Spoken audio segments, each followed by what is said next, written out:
You are now rocking with DJ Oz, Ozzy. They don't know I do it for the culture, oh man.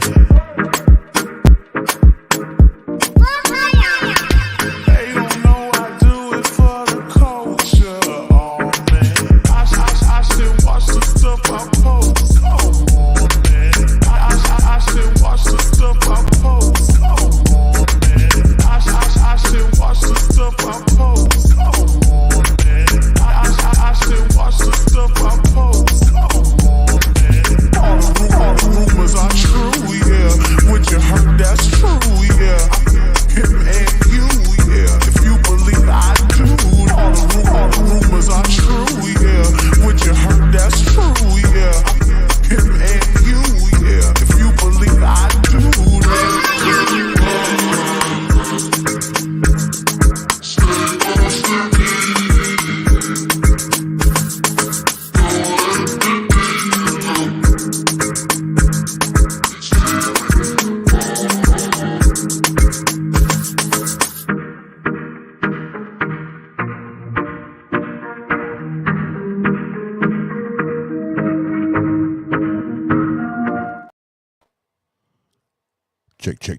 Check. What's up, motherfuckers? Motherfuckers, yeah. How you doing, babe? I'm good. How are you, babe? I'm good. I'm still a little irked, but we're not gonna talk about that here. Not the jerk, not the irk and jerk, but a little irked. Well, I'm working on the jerk part. Well, maybe the irk. I don't know, the jerk and the irk. Because yeah. Anyway, what's up, motherfuckers? Motherfuckers, yeah. I got my big old glass of communion wine. It is literally Welsh's Concord juice. You know, if y'all used to be in the church and take communion once a month or however you did it, and for whatever reason Baptist did it, but whatever. It's basically that grape juice and Stella Rosa. So it's communion 2 times. Mm-hmm. I get drunk for the Lord. 2 times. And by the way, I saw Randolph's name in the chat. He jumped in when I was DJing the other night, and I forgot to tell you that he said hello. He what? He jumped in during one of my DJ streams the other night, and was hanging I was out. Sleeping? Yeah, and he told me to tell you hi. I forgot. Oh, I missed Randolph. I hope he does peep in. Yeah, miss the guy, miss the feller. We were talking about. We were talking about that night after one of Neil's after parties when we were freestyling. He wrote a rap. He wrote a rap about the cats fucking outside his window. I remember that. That was so good. That shit was hilarious. That was the best. Good shit, dog. Good shit, dog. Dog. Oh boy! About an hour after I went to bed. Oh, okay. You know me, your girl, working in the mornings. Surprisingly, and this could be just because of my enthusiastic nature of my new job, all this week I've been committing to work. Ooh. That was a punch. Yeah, he got punched in the mouth. That's what happened. He's all right. He'll recuperate. You okay, baby? Yeah, I meant to take a sip at a gulp. Ooh. That was nice. That's going to hit you. It's in my nose and everything. Ooh. Oh, that burns. Anyway, go ahead. Gotta check on the boo. Any hoot. Yes. Oh, all this week since my direct boss is off on vacation, I've been working, starting work at 8 a.m. And surprisingly, I've been coming in like 10 minutes early. So you know your girl is excited about her new job when she comes in 10 minutes early and stays over an hour and a half late. Overtime. It's been good. Today's been, and yeah, he should know because I texted him like, I'm going to be late. I'm still at work. He's like, go ahead, do your thing. Your man made Q. So he fixed dinner tonight. So yummy. Me and Lola enjoyed the fuck out of it. Lola was drooling. Fucking drooling. Like she had already eaten her dog food, and then she was watching us eat, like as she does. And then I got full, but I had like meat left over, so I was just decided to feed her. But I teased her because I kept touching it against her nose and her lip. She kept licking it, and when she got a taste, she was like, "Oh yeah, I like it," and then just drool dripping on both sides of her mouth. It was cute. Yeah, I made. Well, I think it's the first time I've made it for you, babe, where I actually did the entire process as far as marinating it and doing all that shit.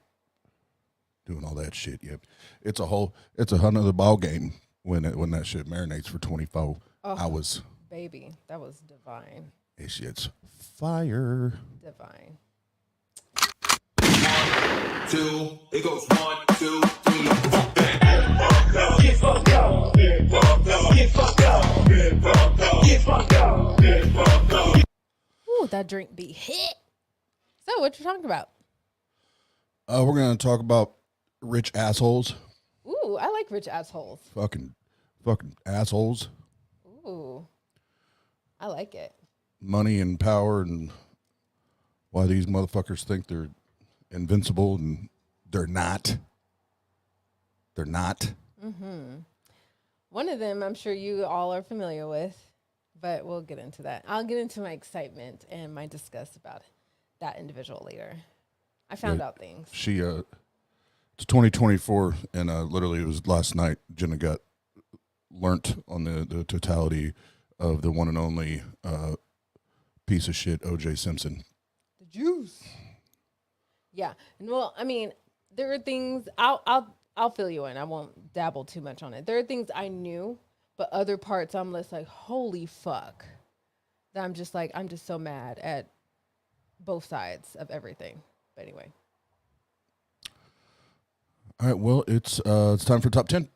I'm coming down swinging, hit 'em with that boom, and keep their heads ringing. Boom, I told you what I do. Guess what? What? Your boy forgot to make a top 10. I'm coming down swinging, hit 'em with that boom, and keep their heads ringing. Boom, I told you what I do. Good top 10. There you go. Nice. You're welcome. That was the fastest we've ever been through a top 10. I like it. You're welcome. That was probably the best top 10 we're ever going to have here. Best top 10 of not having a fucking top 10. Good job, babe. There's reason number 1 of 10 that you know I have ADHD and I forget shit a lot. And you needed sleep. Sleep. Sleep is the cousin of death. I'll sleep when I die. I forgot the feeling of me waking up in the morning after actually getting legitimate sleep and having to get ready for work, and his ass is still going at it. I'm like, oh, okay. I'm just getting in the shower. Yep. So we're trying to be more professional and be efficient here. So I reduced the top 10 to about a 5-second segment now. Good. So you're welcome. You're welcome. So yeah, tonight we're going to actually talk about several cases / accusations, and the bullshit that surrounds this. So let's because it's a fucked up story, but the entertaining part of this is Jenna just learning like the deets, getting the deets behind OJ last night, because since he Take the can. yeah, there's another term that's on the tip of my tongue and I lost it, but yeah, since he's now tickling the tulips, now all the documentaries are popular on Netflix and YouTube and shit again. Like I opened up YouTube today and it was like OJ and Diddy.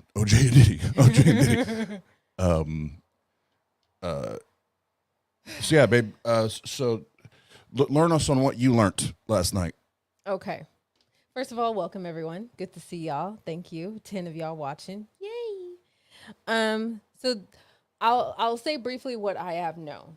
obviously I knew about the whole OJ case in the matter of, him being accused of killing Nicole Brown, which, before y'all yell at me, yes, I did believe that he actually murdered her. And I still hold that belief, then and now. And, how, and granted, I was born in 1990 and this shit happened in 94, 95. So, I mean, I'm but a babe and I had no idea recollection at the time because I'm a child and I didn't know of said OJ stuff until, years later when that became relevant, I guess. I don't know. But anyway, as far as deets about that, I just knew he was accused of murdering somebody. There's some guy named Cato that may have witnessed nothing and everything at the same time. And another person was involved too, which happened to be her lover or not her lover. That's it. That's all. Oh, he went to jail.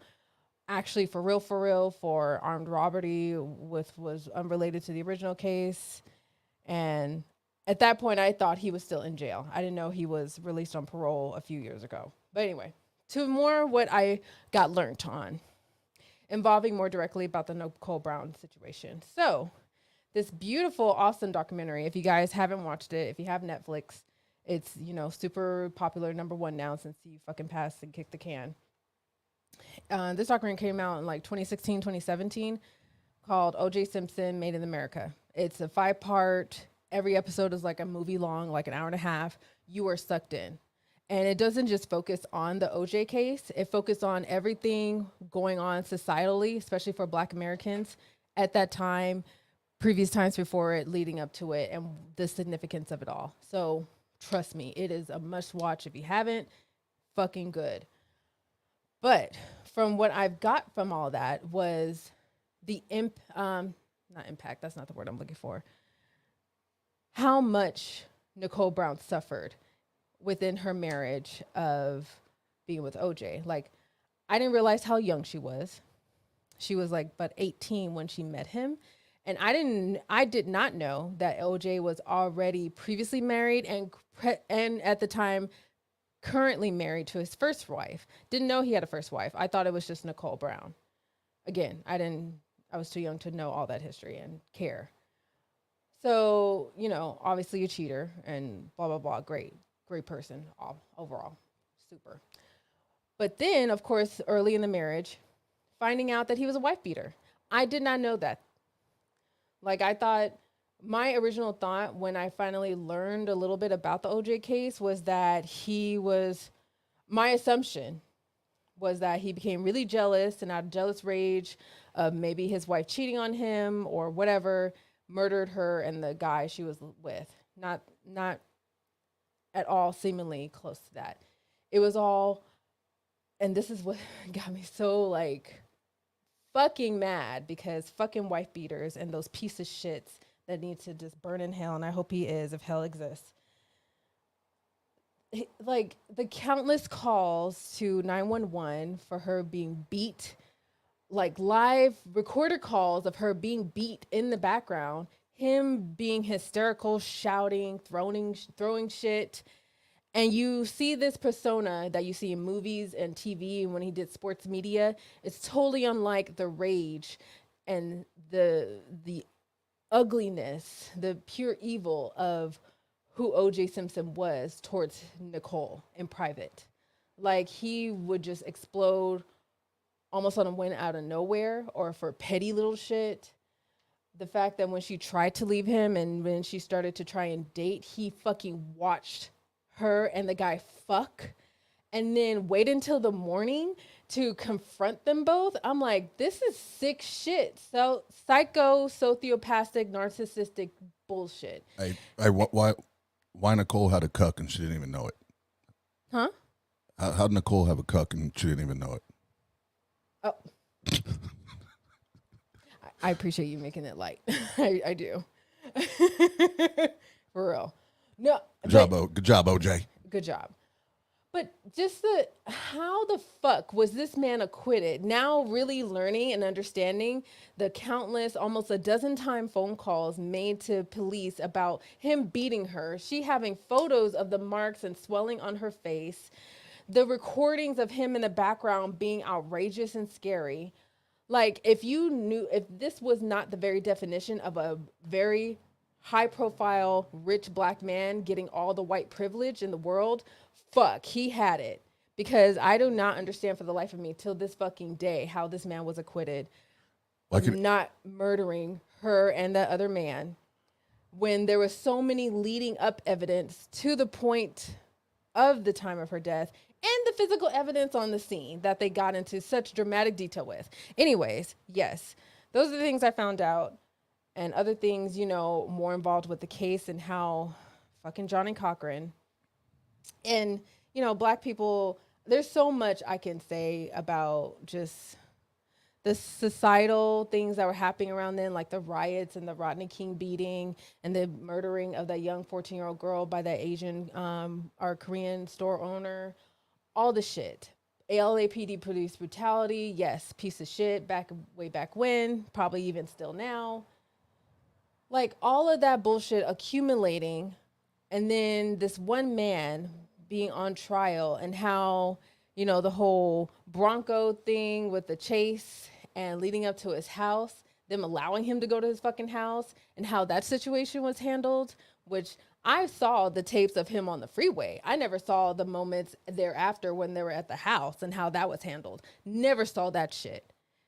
And I just thought, like, oh my gosh, no matter how, and the clear difference, and I know I'm jumping all over the place, I'm just too excited. The clear difference with the Rodney King thing beating versus how they handled OJ, and we discussed this, babe, was the fact that those cops didn't know they were being filmed when they were beating up Rodney King. Oh, hell no. But they know they were being filmed, and everything was fucking televised for the world when OJ shit happened. So they tried their very fucking best to not make it a situation like the Rodney King thing. But what's still fucked up is that they still fucked up that situation with OJ and how it was handled. And once you watch the documentary, trust me, you'll understand what I mean. If you haven't, please fucking do. It's on Netflix. OJ Simpson, Made in America. But yeah, there's a whole wealth of everything else I could say. I'll just leave it at that. Furman was a dumbass, but at the same time, I kind of lean a little bit towards him, and I can explain that later. But he is dumb, but I think he is dumb. I think he realizes now how dumb he was. Right. Yes. And I have a bit more sympathy for him versus these other fucked up people. But anyway, you haven't watched the last episode yet. That's true. So I may have just watched. Did you? Well, I've already watched this. Oh, okay. I've already watched this before. But that, and then watching some other interviews and shit today. Not to go into the racial divide part of this. I mean, even though it's 100% part of the reality of this case, but that's not the point of the show today. You know, because like we kept saying last night, like, how the fuck does this man get acquitted, right? And you know, and there were the little sayings, you know, because of Cochran, if the glove doesn't fit, you have to you have to acquit, you know, there's all that shit. Yeah. But on that last episode, and then there's several different other interviews outside of that documentary where they interview members of the jury that are still around, and they blatantly say it now that everything's in 30 years later, this was payback for Rodney King. Because think about it, it was a 10-month trial. It took them lunchtime to make this decision. Lunchtime. And that's ridiculous. They already had, and they said there was, I want to say 3 different jurors that they all said the same thing, that this was payback. And again, not to get, we could talk about that on another episode, but in fact, I would love to, because that you know, because like you and I said, like even with all the societal things going on and the racial divide, let's keep the case the case. We're talking about a guy that brutally murdered 2 people. That's what this is about, right? That's what this is about. Yeah. Anyway, now going back to the money, the power, you know, and the way I even told Jenna last night when we were watching it. So I I watch a lot of like psychological stuff. Like I love I think his name's Dr. B, Dr. D, Dr. C, Dr. something like that. But he's a certified clinical psychologist and a professional human behavioral behavior analyst. And I watch his shit all the time. I watch the more psychological part of like sociopaths, serial killers, all that shit. And so there's the money and the power and the greed and all that, right?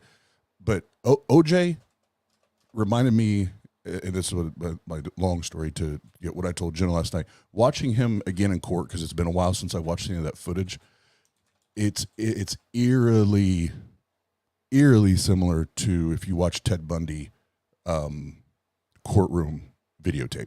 Right? Dr. G explains. Dr. G, thank you. I knew it was PDC, something like that. He's fucking awesome. I like the OJ one at least. But where was I going? Oh yeah, so I know a lot of people say that, and I would agree. If not, I would double down or take it a step further.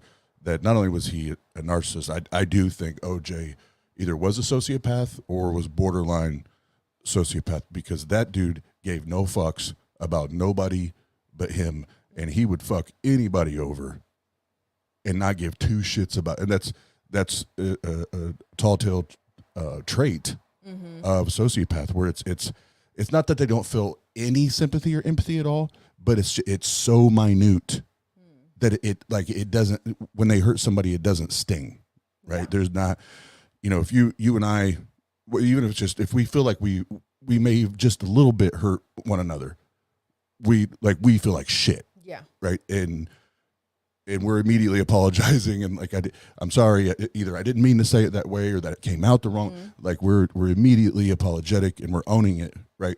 Where like even like on that with OJ last night, when he said this kind of shit, growing up in an abusive home, when I hear this kind of shit, like I literally want to reach into the fucking TV screen and bitch slap a fucker when I hear this shit. But he was talking to that one buddy of his that was a cop that did security detail for him, and and all that. And this was after the 911 call that got all the press. Before all this shit happened, when they had the photos of Nicole with the bruises and the imprint of whatever it was on the side of her face, and he confronted him. He was like, "Well, you should have saw what she did to me." What? Bro, you're like 6'1", 6'2", 200 something pounds, a professional football player, NFL football player, and can massively overpower this woman that is like I looked it up, like 5'4", 5'5", and he weighs almost like 100 pounds. Get the fuck out of here, bro. This is disgusting. Get the fuck out of here. Disgusting. To try and laugh and validate a fight that he thought just got so, and he always blamed her. Yeah. It was always her fault. Like classic wife beater mentality bullshit, basically. And after all that, you don't think he's not even at least bit capable of murdering her, bitch? Even like I was explaining to Jenna last night, even if it would have happened on accident, the fact that that we know of before the murders took place, at least 8 or 9 times, the fucking cops are called out, and not one time do they make record of it. Not one time. Insane. Not one time. And why? Because it's fucking OJ. Right. Money. Power. Because he got cool with all these cops. They would come over for the pool parties. They'd come over, get their friends' autographs and all that. And they had it in with the juice, right? So they weren't doing shit. Right. And I'll say 2 things, like, especially with this one. This burns me. Oh, because, God. Oh, God. And I'm going to take it from the perspective of the black woman. And there's a reason why. Because it's more prominent in the black woman than it is from the white woman perspective. The reason being I had to take a good long think about this. If you ever thought why black women, some, not all, tend to be very, very hard on black men that get wealth and fame and marry white women, white blonde women to be more specific. It started in a sense with OJ. Like I said, I didn't know OJ was first married to another black woman before cheating and dating and then eventually marrying Nicole Brown. But for a long history, this perspective, when OJ did that, from a black woman's perspective, it was like, oh, what's wrong with being with a sister anymore? Oh, you cheat on a sister and then you go with a white woman because you got the money and you're good with the white people, blah, blah, blah, blah, blah. And yes, I'm taking it in a racial perspective because it's a racial perspective of why black women felt so strongly.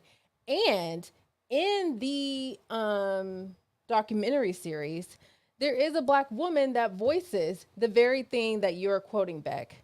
Oh, not necessarily like saying she deserved it, but it's similar. Basically, she said, well, and I think it was the older juror lady. Basically, she said, well, why would a woman stay with a man that just hit on her? I think a woman that just stays with a man that hits on her is weak. And I'm like, I think she even called her dumb. Yeah, Her weak dumb or and dumb. stupid or something. Some insulting her intelligence as yes, well. Yeah. I was blown. On top of other videographed black women expressing their disdain for Nicole, saying that she deserved it because the fact that they felt OJ was betraying them for being with a white woman and not being with a black woman. That is fucking crazy to me. Yeah. One level, no one fucking deserves that shit. I luckily have never been in a relationship that I've been beat or battered or anything close to. And I know Oz's mom has, and I know, I'm sure, and I'm trying to, and trigger warning, I'm not trying to reopen wounds for anyone in the chat that's listening, male, female, non-binary, what the fuck ever. But I at least have empathy. I lack the experience. I'm so glad I lack the experience.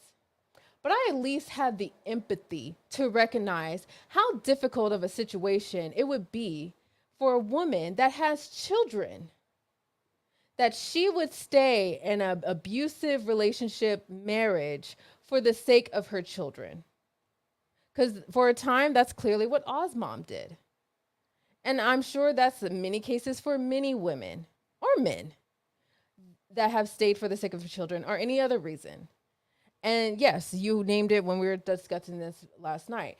Battered wife syndrome is legitimate. Battered spousal syndrome, I should say, is legitimate. More occurrences in women, but it falls both ways.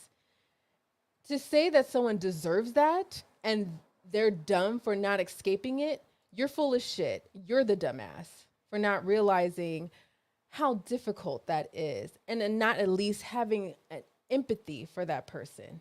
Well, That's disgusting. because abusers do set a trap, right? Yes, and whether they do. Whether it's mental, emotional, psychological Hell, even after manipulation, the legal divorce, he was still trying to. yeah, it's a thing. And when I hear people, because yes, my mom stayed with my dad way too long, but I never held that against her, and I still, even though she's gone now, still don't, because I'm not ignorant, and I've educated myself to understand now the tools, Mm-hmm. The psychological or emotional why can I not fucking speak? Tools or even physical threats and the fear of the what if, right? Mm-hmm. And it's human nature. We all kind of have, whether it's we're afraid or we have anxiety or whatever about it. The fear of the unknown can fuck with anybody, right? But especially when there's abuse involved, and it's okay, if I make this decision and I do this, what's going to happen to me? But even more in Nicole's case, she's got to think about those two kids, because there's There's an account. I can't remember.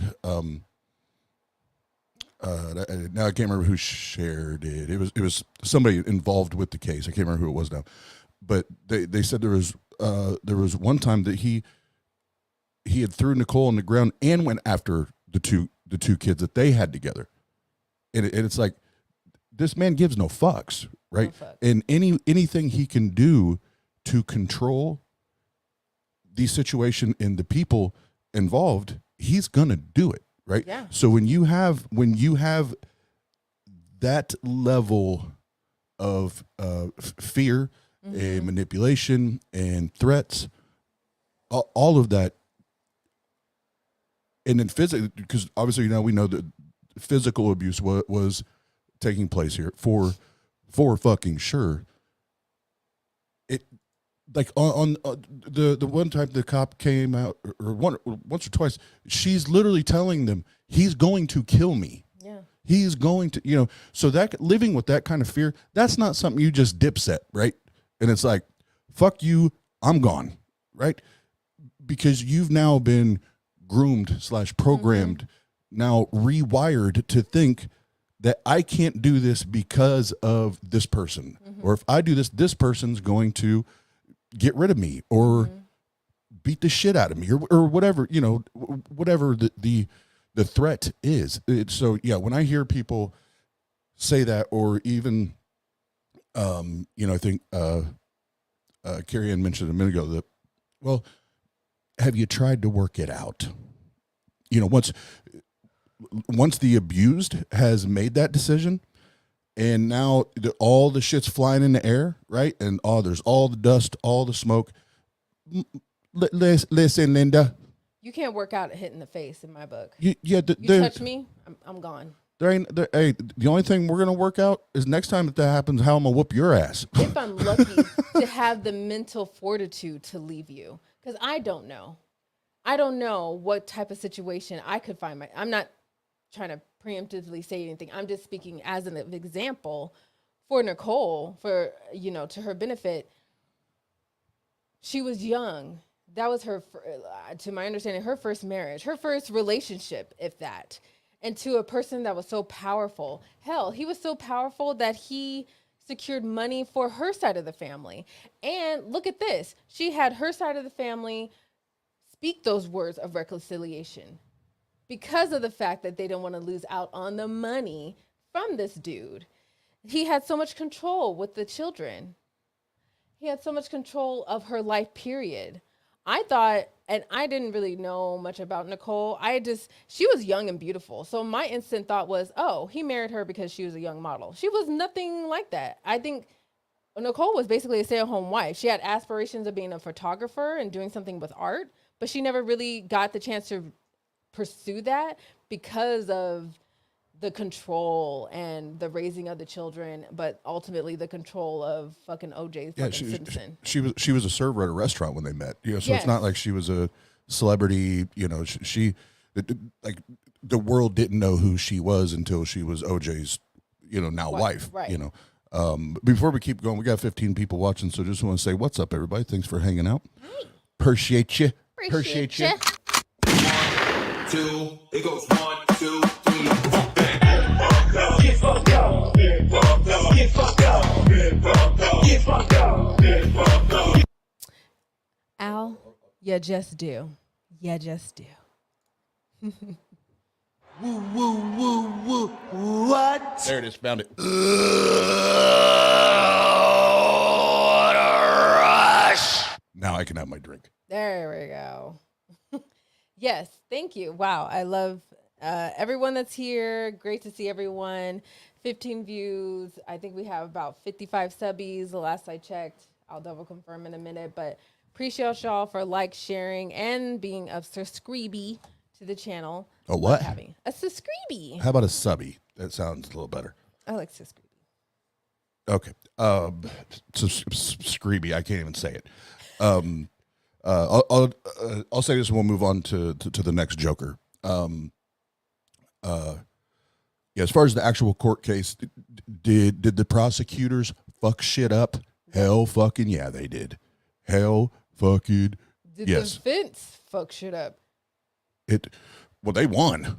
I mean, So yes, but they fucked shit up they, in a different kind of. yeah, I mean, they were doing, they're trashy. They're trash. There's no doubt about it. Yeah, But they did their goddamn job. they I mean, did. they did what they got paid to do. For the benefit of tackling societal issues and making it about black people and the thing that happened with Ronnie King, and not about Nicole at all. They focused on the wrong N word, is what I'm trying to say. Yeah, that little poem that That was cute. I like that. that I thought that was a pretty good play, pretty good. But yeah, that's a whole other conversation. We're talking about the money and the power and the greed and how these motherfuckers just throw their money around and their influence around to think that they're fucking invincible, right? So to end it on the OJ part of it, the one of the other interviews I was watching today, now again, however many years later, now it's been since OJ got convicted and did the 8 years or whatever on the civil suit. Right. Later, the judge on the record said, "No, I was going to make sure that man went to prison. Like he got away the first time. I was going to make sure that man went to prison." So as much as at 8 years for brutally stabbing and murdering two people is 8 years justice for the family and for the victims, hell fucking no. But at least somebody tried to fucking try. At least somebody tried to fucking try. If I can, just to wrap it up. No, you can't. I'm kidding. I'm gonna. I did that because we're talking about this kind of shit right now. It will bleed into the other thing, I promise. As you know, OJ, kicked the can on the 10th. If you didn't know, he passed away from complications to breast cancer. Breast cancer. My bad. Prostate cancer. Apparently, he was diagnosed about 2-3 years ago. But I did not know that he was released on parole in 2021. So he was living in Vegas at the time, and then I guess diagnosed and still doing signings and bullshit like that. But what I found, so just playing it into the prestige of the man that used to be before all that murderous bullshit, what he presented himself as, how he grew in such a prominent way and was so welcoming in white homes, where, he did commercials, he got all this money for promotions, acting, all that shit. And all of that just got clouded because of the murderous and the kidnapping, stealing bullshit over the years. And then when it comes down to him passing, because in the series he mentions wanting to be known as being someone that's great. And sure, he has the football record and what the fuck ever. But all of that is clouded because of the murder. And what's so funny and ironic is he's remembered greatly because of the murder, and that's it. Because if you read the little snippet off his wiki, nothing from in the NFL, nothing from his collegiate career, nothing from his promotions gave credit or condolence to his passing because of the taintedness of the murder trial and things after. Because we all know you did it, motherfucker. We all know you fucking did it, bitch. we all know you did it. All that was released was whatever Associated Press put out and TMZ, I guess. Nothing from the NFL directly, nothing from the sports teams he played for, nothing from his college years from the USC. They were silent. Nothing. No condolences. And you wonder, all that focus he had about his money, his fame, trying to be a business entrepreneur, whatever, all that went to shit because of his wife beating ass, murdering ass foolishness.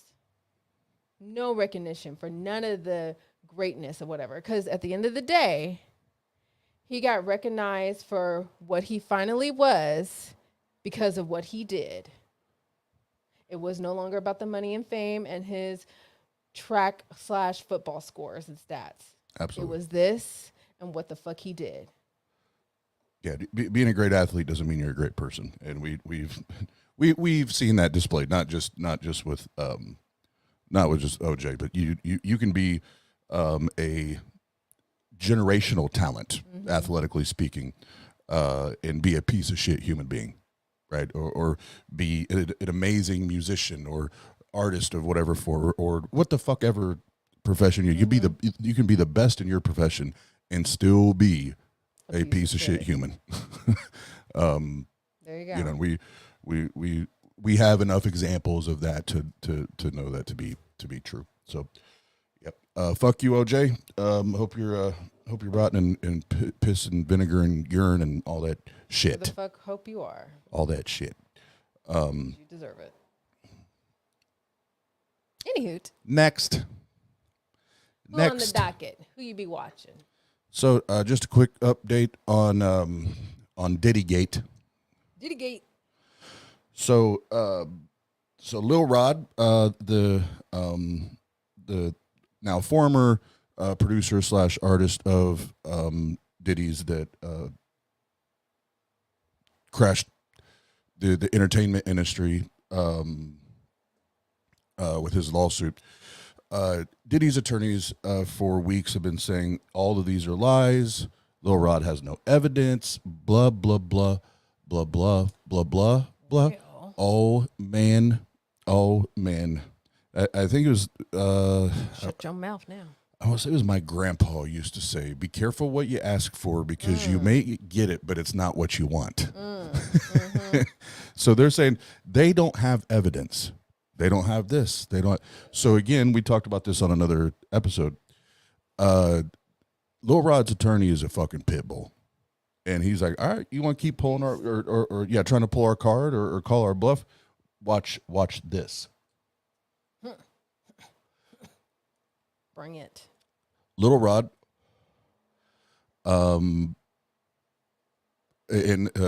said attorney submitted a 32-page affidavit that is now it will be evidence in the trial. Once they go to court.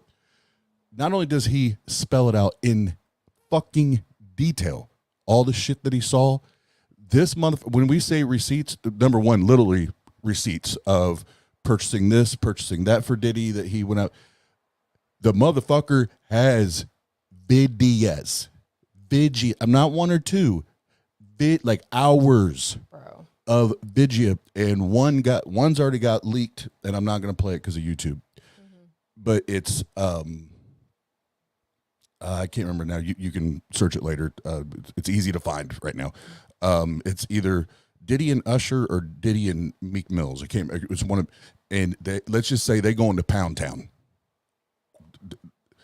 They go into Pound Town. Like 100. They go into Pound Town.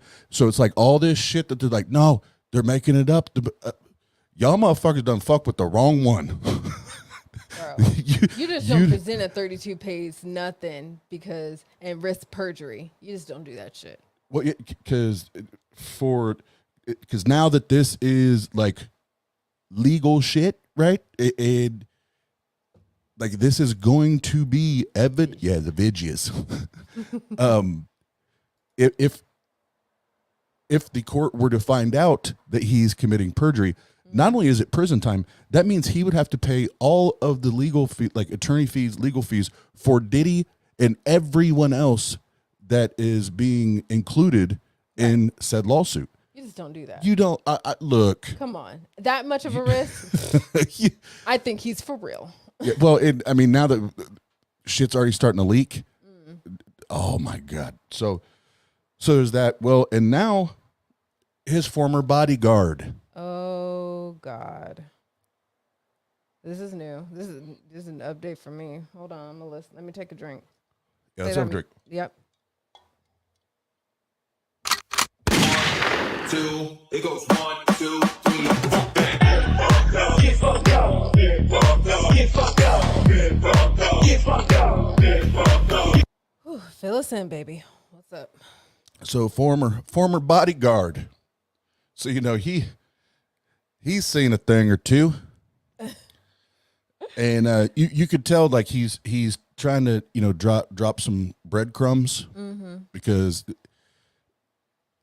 by the way he's talking, like the feds are already in contact, right? So he has to be careful on how much detail he's divulging. But he said let me give you an example. He said, you remember when Usher went on to Howard Stern, and Howard Stern asked him, you lived with Diddy for a year, what happened? He was like, let's just say I didn't partake, but I saw the lifestyle. Usher also attended Diddy camp. Diddy camp? Diddy camp. What the fuck is Diddy camp? So it was like sound good. It doesn't at all. It sounds really fucked up. Very pedophilic. Yeah. Anyway, Diddy camp. But it's essentially like training up and coming artists, producers, or should we say, grooming them. Yeah, it's bad. So anyway, Howard Stern, while interviewing Usher, says, because now he's got children of his own, and he's got a young boy, and he said, well, let me ask you this, Usher, would you send your son to Diddy camp? And without hesitation, Usher says, hell no. Like without hesitation. Now, I was really shocked that Howard, because Howard's like one of the best interviewers. I'm not a fan of him, so to speak, but as far as his interviewer abilities, like he's top notch. I couldn't believe he didn't follow up. Why would you not? Like, I couldn't believe that wasn't that wasn't the next fucking question, right? But he talked about that. He talked about the shooting where Shine ended up doing the 10 bits for Diddy, and that Diddy actually paid people to be witnesses to say Diddy was not the shooter. But now we have the lady that got shot. So if you're not familiar with hip hop and all the stories, just quick background. There was a shooting in New York, however many years ago now, and it was Diddy, Jenny from the Block, J-Lo, and then Shine was there. There was a shooting. A woman got shot in the eye. And like the day, however it all happened, I don't know behind the scenes, but it ended up being Shine did 10 years for the shooting. The woman's still alive. Shine did 10 years for the shooting. Diddy did 0. Diddy paid people to come in and be a witness to say that he wasn't the shooter. And the victim's like testimony story, like literally got thrown under the rug. Like it didn't matter what she said, right? And she was essentially silenced. Well, now that lady, because there's still a fragment behind her eyeball. Ooh. Now it's like she got the fake eyeball or whatever, the glass eyeball. Glass eye, yeah. Or no. She said she would lose her eye and get a glass. That's what it was, and lose her eye and get a fake eyeball, so that they can remove that fragment and prove that it came from that gun, because they still have the gun, in what is it, evidence or whatever. Yeah. Because she said, I got shot in the face. I was looking at my shooter. Like I didn't. I know who shot me. It's not like I got shot in the back. I got shot in the face. I was looking at my shooter. So like this woman's literally saying, I'll lose an eyeball. I will lose an eyeball. Fuck, I would too. I'll make an iPad stylus for that shit. To prove my story finally, and Make again, eye patch look real good for that shit. what was it? One Eye, you look like One Eye Lopez. Ooh. Rewind. Anyway, so like, yeah, and that video that leaked, is somebody's gonna get in trouble. Somebody's gonna get in trouble because that video that was leaked was from the raid. Wow. It was from the shit that they were removing from the house when they raided it, 2 weeks ago or whatever it was. So somebody might lose their job because of that. But what's corrupt? I can't even say that word right now. I'm not even going to try. What's making all of this make even more sense is they have the video and fucking Lil Rod has the same goddamn video. How both of them got the same video?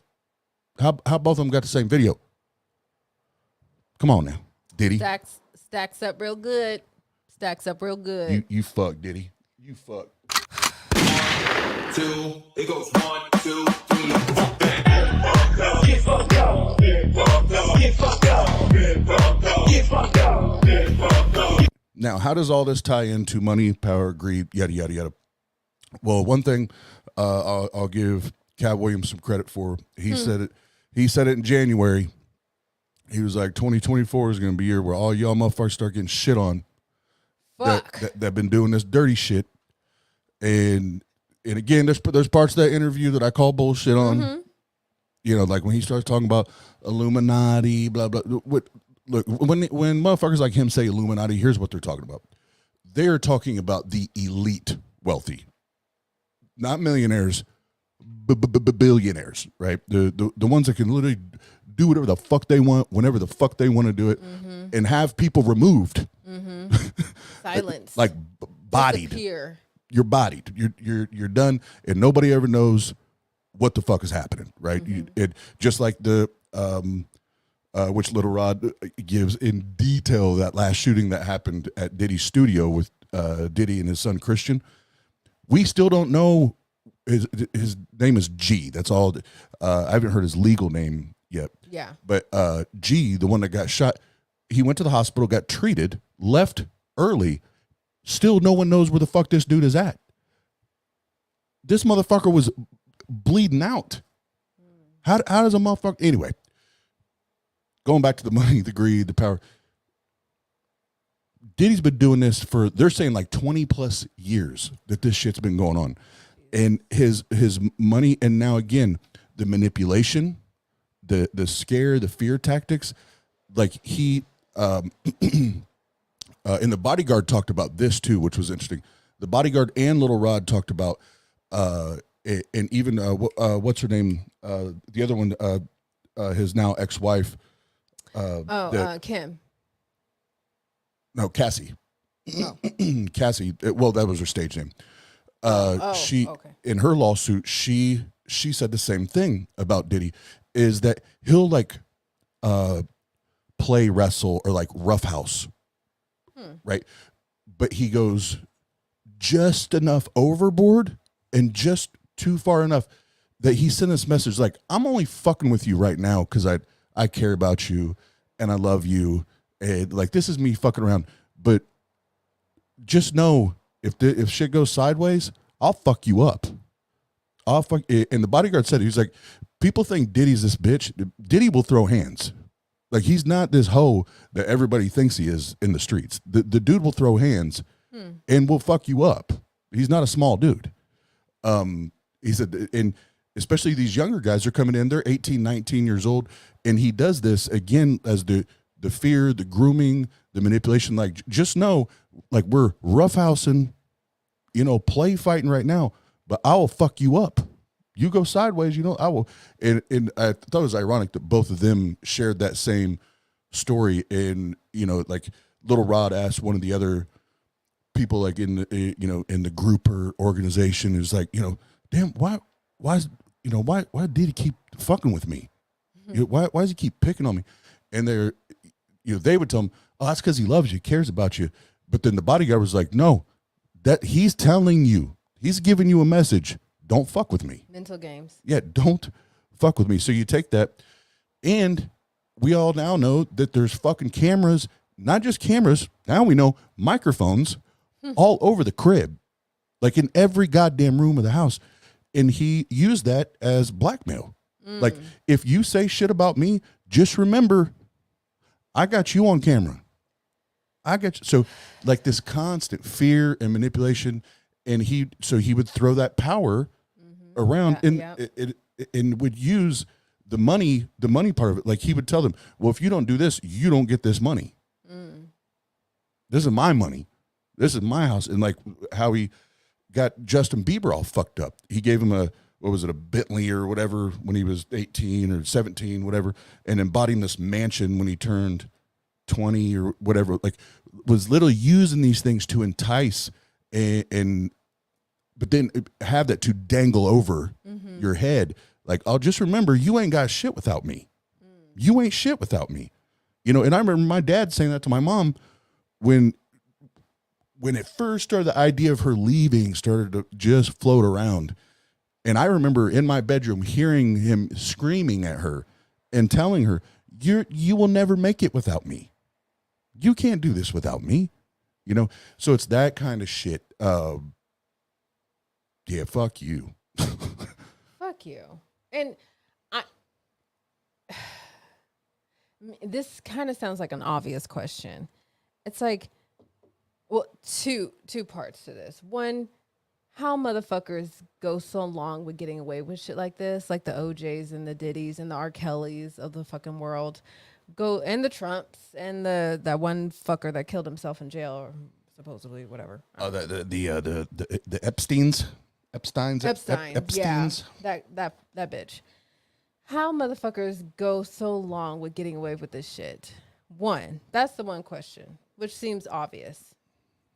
Money, power, fame.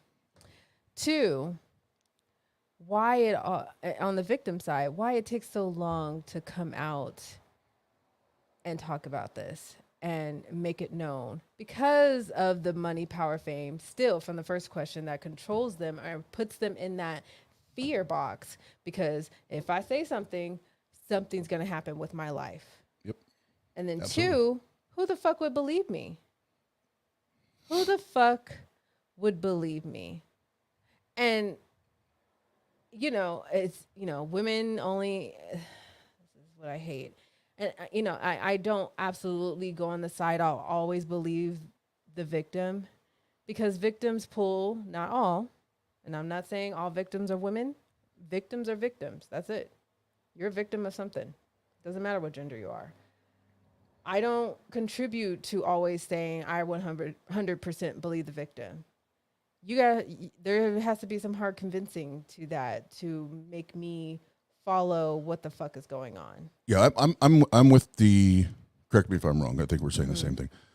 I am in the victim's corner until the evidence demonstrates otherwise. Yes, I will say that, and I agree. Yes, because I always being skeptical of everything. You know, I still want, like, not to go into this, but like even the Majors shit that popped off with Majors, and I caught hellfire and brimstone for just saying, look, I'm not saying what anything. Actions happen. We're not condoning that shit. Yeah, I'm not saying anything did or did not happen.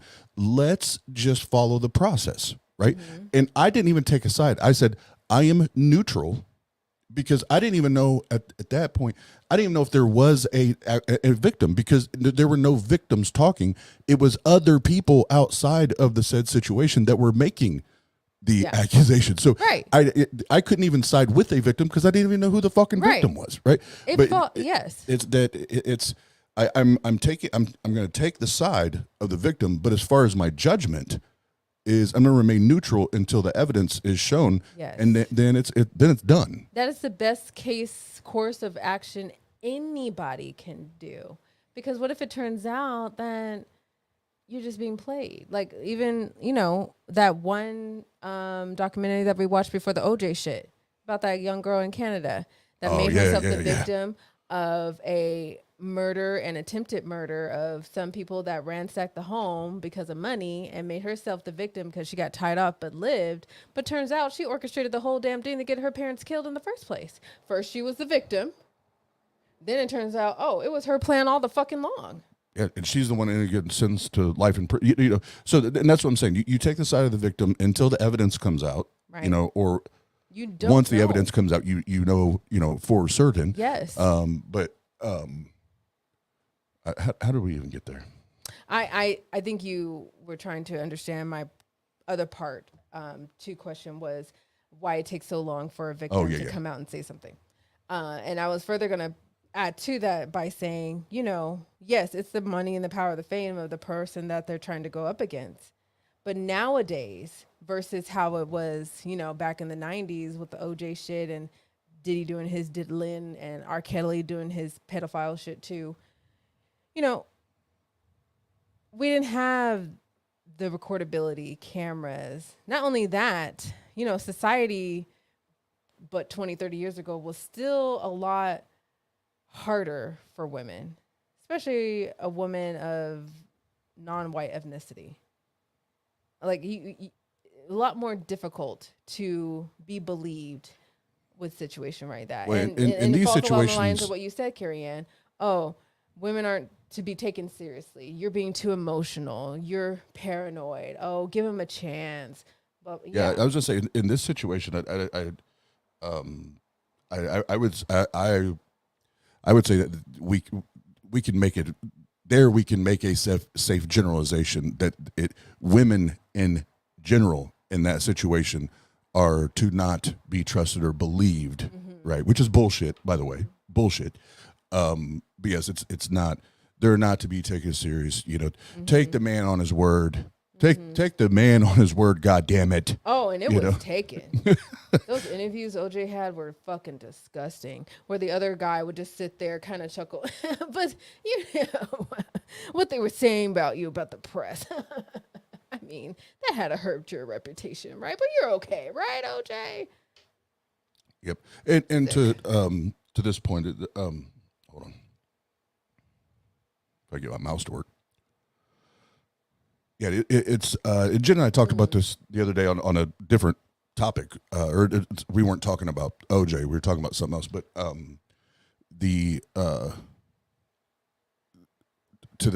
now thinking about the abuser now in 2024, and this is where the narcissism and the greed and the power fuck their brains up. Yeah. Right, because it is now a crime, and now in 2024, people are becoming more and more, and obviously we still have a long way to go. Long way. But people are now feeling more slowly, but feeling more safe. Yes. To come out and talk about it, because now we have more safeguards. Yes. For the abused. You know, and even some of these cases that are now coming out after Lil Rod and Cassie, like with Diddy. Now there's other ones. Reportedly, there's like 3 more getting ready to come out. You know, so 3 separate accusations. You know, we'll see if that unfolds. But people are realizing, okay, we're now creating the safeguards and the safe places. And again, we have a long way to go, and that's a slow burn. Progress. But it's huge progress compared to where we were even just 10 years ago. Yes. But to the abusers, you got to be a fucking idiot. You got to be a fucking fool for so many goddamn reasons. For so many to think, whether it's social media, videos, cameras, any of these recordable devices and shit that you never know who's recording. You never know who's videoing. You got to be a goddamn idiot to not, you know, or just that narcissistic and that egotistical and that delusional to not hit a pause button, be like, you know what? I should probably stop. Yeah. I see a lot of people getting fucked up right now. Yeah. And I should probably stop. But again, they won't. Your narcissistic ass. They won't. Don't get it wrong. They won't. Yeah. And not, even if they did stop, they still need to pay a price for the fucked up shit they did leading up to it. I'm not suggesting otherwise. Fuck yes. But again, that leads into that the delusion of the ego and the pride that comes with that level of wealth and success is you You think you're above everything, and nobody can fucking touch you. And that's there used to be a sale question of there used to be this question that gets to be asked a lot in the atheist like sphere or whatever. Oh God. And I'm probably someone once I say this, I'm sure someone will correct me. Is it the man that has power? Is it the power that drives a man, or is it something that drives a man? Something like that. Somebody knows what the fuck I'm talking about. Meaning, I wonder how much of the person that we see now, like Diddy, OJ way back when, R. Kelly and shit like that, how much of the person we see now, Trump, how much of the power and the money and the influence the individual's core? Like, how much of that core person were they before all of that influence is what I'm trying to say. You get me? Yeah. And yeah, obviously the ingredients to exacerbate their narcissistic, sadistic behaviors is because of the money, fame, and power. The money, the money and the power, the access, the privilege, that especially that when we're talking about that level of wealth, we're talking about the elite, right? Especially at that level, that's just gasoline on a flame, right? And because even like if Diddy, you take his billions of dollars away, those things were still there, right? But he could not fully function and put this plan together, right, with this mansion and the cameras and being able to just make people disappear. Like he can't do that without the money. The money is just the gas that's thrown on the flame. That then you see when there's no limits, right? When someone has no limitations and no accountability, but all of the access, all of the ability, all of a sudden you find out really quick. AR just put in the chat, is this what you mean? The measure of a man is what he does with power. No, I think what I'm thinking about, and I just did a quick Google, and I could be wrong, but it's based off a philosophy question by a philosopher, Nietzsche. And I was trying to Google it right now, but I can't find exactly the words I'm trying to find. Friedrich Nietzsche. If you know what I'm talking about, help me Google that in the meantime. But yeah, but it's definitely not Plato. Well, I don't know how to pronounce his fucking name. I know the spelling. Just Googled it. Now that she said Nietzsche, I can't get that out of my head to pronounce it correctly. There's the spelling. Jesus, that word. Anyway, find it. That's your homework. Now I literally can't get Nietzsche out of my brain. I think that's how you pronounce it. I don't like philosophy. I don't give a fuck. I just know it's a philosophy thing. It's not, and now I literally can't get Nietzsche out of my brain. Oh goddamn. It goes Nietzsche. 1, 2, 3, Get fucked up, get fucked up, get fucked up, get fucked up, get fucked up, get fucked up. Where's Lola? She's usually behind me. Is she on your side? Huh? Where's Lola? I don't know. I hear her snoring. That's all I know. Sure. She's back here. Oh, okay. She likes to sleep with daddy. All right, where was I going with that? All right, that's enough Diddy. We talked enough about Diddy. You ain't sharing screens. You got whatever you're trying to share down there, and I'm trying to find out what the fuck you sharing. Hold up. Sorry, I get antsy. Hold up, shouty. Share when I'm ready to share. All right, Big Daddy. Oh God, what was it? I can't remember. Never mind. Totally off topic. Squirrel. Literally. Oh man, I just realized I fucked up that thumbnail. That's why I shouldn't do it on my phone. Good job, Mills. this man.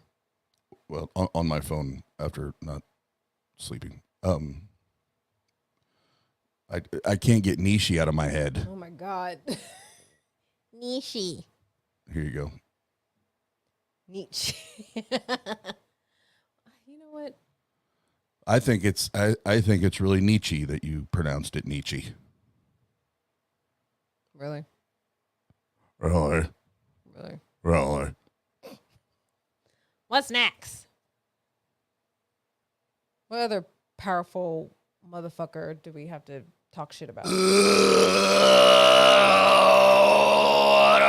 Rush. You're welcome. Mm-hmm. All right, so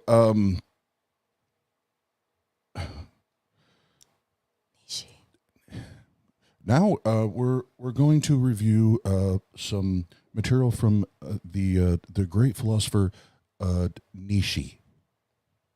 He's fucking with me now. Nietzsche. He created this wonderful website. Nietzsche did called BuzzFeed. Good old BuzzFeed. Friedrich Nietzsche. Friedrich Nietzsche. Jesus. All right, so don't me. Friedrich Nietzsche. Glad to meet me.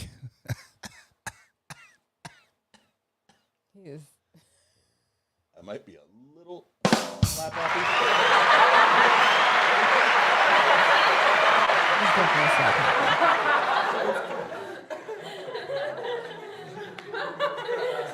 Frederick, really? Jason. Frederick Baggins. Anyway. All right, so the website BuzzFeed. Obviously, BuzzFeed does a lot of like your pop culture shit, whatever. A lot of buzz. They feed on the buzz. Oh, okay. Hold on, I'm stalling right now. Sure the fuck are. Can I read it? Well, hold on, I gotta give the build up. All right, what's the build up? Yeah, damn. Yeah, flip the story. Let's go.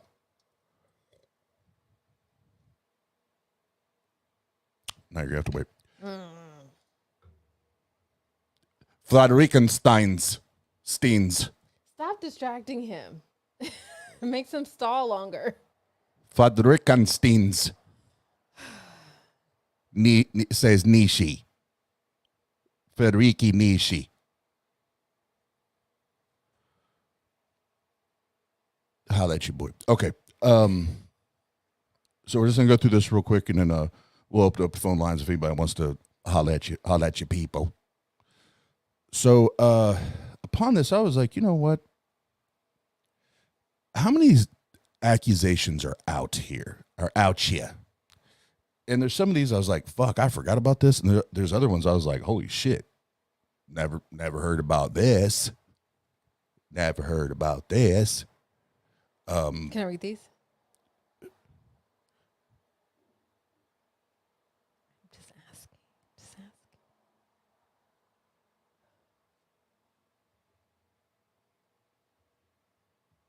We have to sit out here and wait a long periodically time. You know what? Fuck it. I won't do the lead in. Go ahead, babe. Read the article. Please read the lead in. No, go ahead. Asking if I can read it. Go ahead. Read the article. No, do the lead in. I'm do done. The lead in. I'm done. I've already lost. I've lost any. No, I lost all interest in doing it. God damn it. I'm sorry. I love you. Will you please do the lead in? I will behave. I mean, I was almost done, so you might as well go.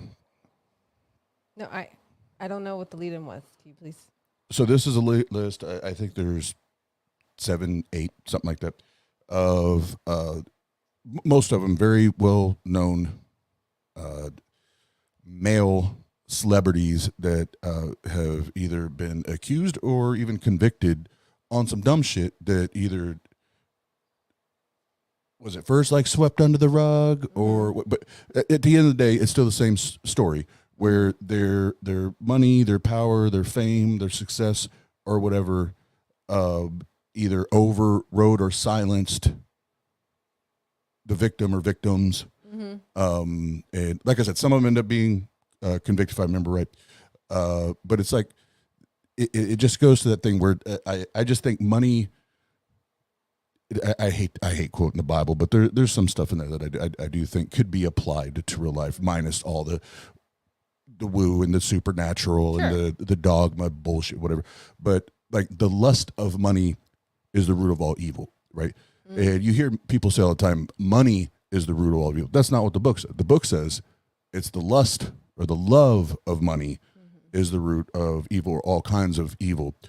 And I say that because I think this level of money, you know, when we're talking about the elites, the ones that, like, again, they can burn money and never even know that it's gone. I think it just unlocks a fucked up part of the brain where it's like, I can do whatever the fuck I want and I'm untouchable and I'm invincible. So, all right, now I'm done. Yay! Number uno. When Mark Wahlberg was a teenager, he was involved in a number of hate crimes. Oh, shit, didn't know that. First, when he was 15, he was charged with chasing and throwing rocks at black children with his friends, yelling, "Kill the niggas." He also harassed black children at the beach the next day. Then, when he was 17, he attacked 2 Vietnamese Americans, one of whom was a veteran. He knocked one out and punched the other, calling them racial slurs. He was high on PCP at the time. He ended up serving just 45 days in jail for the latter crime. Wow. Marky Mark. Marky Mark and the Funky Bunch. Jeez. I mean, he is from Boston, so. Okay. I guess if you're from Boston, you're just a racist piece of shit. Yeah, I said it. I know what I said. Go Celtics.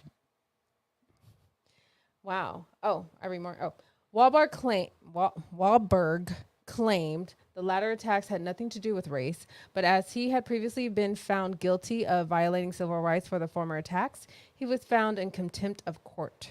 He was sentenced to 2 years in prison, but only served up to 2 months. After becoming famous, Wahlberg sought a pardon for the attack that landed him in jail, writing, "I am deeply sorry for the actions that I took on the night of April 8th, 1988, as well as for any lasting damage that I may have caused the victims. Since that time, I have dedicated myself to becoming a better person and citizen so that I can be a role model to my children and others."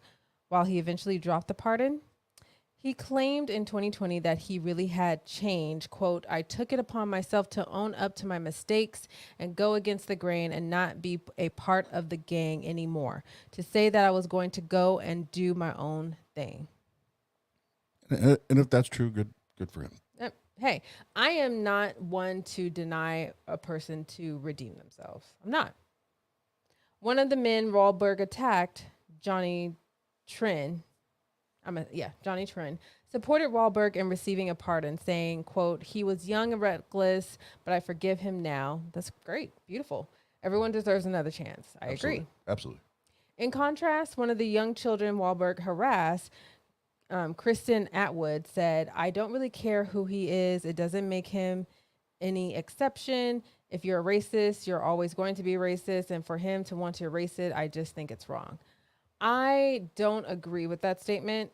As a black person that just is a black person, I don't know how to further highlight that about my skin color. I don't agree once a racist, always a racist. Like, you have to, that's a learned behavior, meaning you can learn yourself out that shit. You're not born a racist. Absolutely. You are born with traits you can never change, like your skin color, your eyeball color, like physical traits about you, certain physical traits about you, I should say, you're born with, you can't change. Racism is a learned behavior. You can learn yourself out that shit. Absolutely. And I'm with Carrie, and I don't buy in on the pardon part, because I think when you're doing bigoted, racist ass, fucked up shit, you still, there has to be a penalty. And own right? it.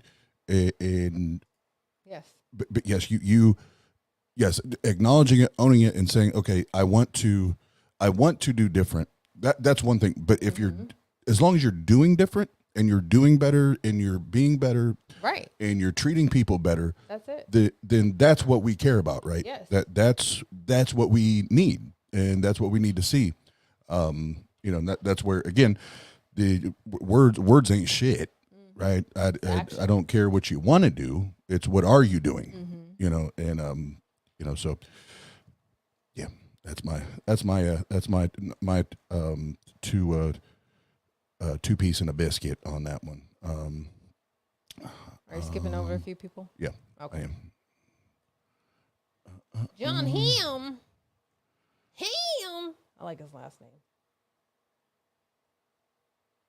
Okay, go ahead. Okay. Boy George was found guilty of attacking the Norwegian model and escort Adon Carson Nietzsche. in 2007. Carlson accused him of beating him, handcuffing him to the wall, and beating him with a chain in a drug-fueled paranoid episode wherein Boy George thought Carlson had hacked his computer. Wow. Boy George denied the assault occurred, but did concede he had handcuffed Carlson to his wall in an attempt to find out if he'd hacked his computer. While Boy George pled not guilty, he was ultimately sentenced to 15 months in jail. He still performs. The photo below is from 20. Oh, okay, cool. You still perform. Awesome. Sorry, that's not the one I thought it was. My bad. Oh, okay. Moving on. In 1991, Rick James and his girlfriend Tanya Ann, however you say that last name, were Nietzsche. Tanya Ann Nietzsche. God damn it.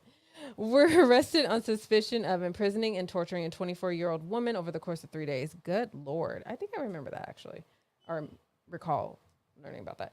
The two allegedly threatened the victim with a gun, tied her up, burned her, forced her to orally copulate. I like that word. And forced her to smoke crack cocaine. God, don't force me to smoke crack. I'll eat you out. Just don't make me do drugs. Okay. A year later, the two also allegedly kidnapped and assaulted music executive Mary Songer. James ultimately served over 2 years in prison. He later continued to write music and tour. Rick James, bitch. Rick James, bitch. Jack Nicholson. Oh, boy. Yep. Jack Nicholson has been accused of assaulting women multiple times throughout his career. Yes, he definitely has. In the 90s, he was accused of assaulting a sex worker after refusing to pay her fee. That's just, what the fuck, babe? Pay your due, man. Pay the due for the service. Ain't nobody want to touch you for free. Nicholson settled with the woman, Catherine Sheehan Nietzsche, who later claimed in 2000 that the damage to her brainstem was actually killing her and blinding her intermittently when she sued him for more money. Wait, what? Did he do something to her brainstem? I missed that part. I don't know why that's relevant. Anyway, Nicholson had previously been charged after attacking a driver's windshield in a road rage incident and was accused of hitting a woman and rupturing her breast implant. Oh, fuck. Rupturing her breast implants in 1996. He then continued to act and win prestigious awards for many years. Wow. Yep. So I didn't do research on all these separate ones. I just found this particular column. So do your own research on this if you so choose. But it appears that the sex worker and old Jack, that there must have been some sort of a physical altercation as well. Now I don't know that to be certain, but I don't know how not paying your tab, pay the tab, it comes to brainstem damage. I'm lost at that part, but okay. Yeah. Nicholson. Nicholson admitted to a golf club attack. He paid the victim who declined to press charges. The claims of rupturing breast implants were made by a woman who went to a tabloid and were not proven. It doesn't appear the second lawsuit for the sex worker ever made it to trial. Michael Fassbender. Nope, skipping that. Vince Neil, Motley Crue. Oh, yeah. In 1985, Vince Neil Nietzsche was convicted of drunk driving and vehicular manslaughter after veering his car into traffic and hitting another car, killing his own passenger and seriously wounding the inhabitants of the other car. The man who was killed was Hanoi Rocks drummer Nicholas Dingley. The band's guitarist, Andy McCoy, later claimed that Neil never apologized for the crash. Neil did express remorse for the incident, which saw him pay $2.6 million to the victims and their families. He advocated against drunk driving and later acknowledged he, quote, deserved to be in prison, but that, quote, the power of cash stopped that from happening, calling it fucked up. Motley Crue still tours. That is fucked up. Yeah, I remember watching that movie. Yeah, I remember the story. Yeah, all that behind it. And yeah, again, like, no, I'm not even going to all that right now. Yeah, when human lives are lost, money should not make that go away. Right. Money should not make that go away. That's fucked. That is fucked. Sean Penn. I think I recall this one. Sean Penn was accused of attacking Madonna when they were married. He allegedly tied her to a chair for 9. What? Sorry, I got that. I did not expect that one. He allegedly tied her to a chair for 9 hours until she was able to escape and run to the police station. Fuck. Originally, Penn was charged with battery and inflicting, quote, corporal injury and traumatic conditions, but Madonna later pulled the complaints, though she did file for divorce. Penn went to what?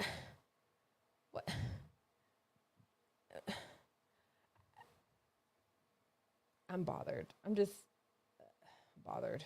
Oh, Kobe. Yeah, we remember this one. Kobe Bryant was accused of sexual assault in 2003 by a 19-year-old employee of the lodge and spa he was staying at. Totally remember the story. She ended up deciding not to testify, leading to the case being dismissed. Bryant did acknowledge that the two had had sex and that he did not ask for consent, though he claimed for the intercourse was consensual. That doesn't make any sense. He later said, after months of listening to her attorney and even her testimony in person, I now understand how she feels that she did not consent to this encounter. Oh, really? And settled with the victim in civil court. I mean, you didn't deserve to die how you did, but that's fucked up, dude. The victim was examined at the hospital after and had bruises on her neck and tears in her vaginal wall. Her underwear was also bloody, as was Bryant's shirt. During the hearings proceedings, the trial, Bryant's lawyer, Nietzsche, continuously named her in open court, and her name was easily leaked, causing television vans to camp out outside of her parents' house. This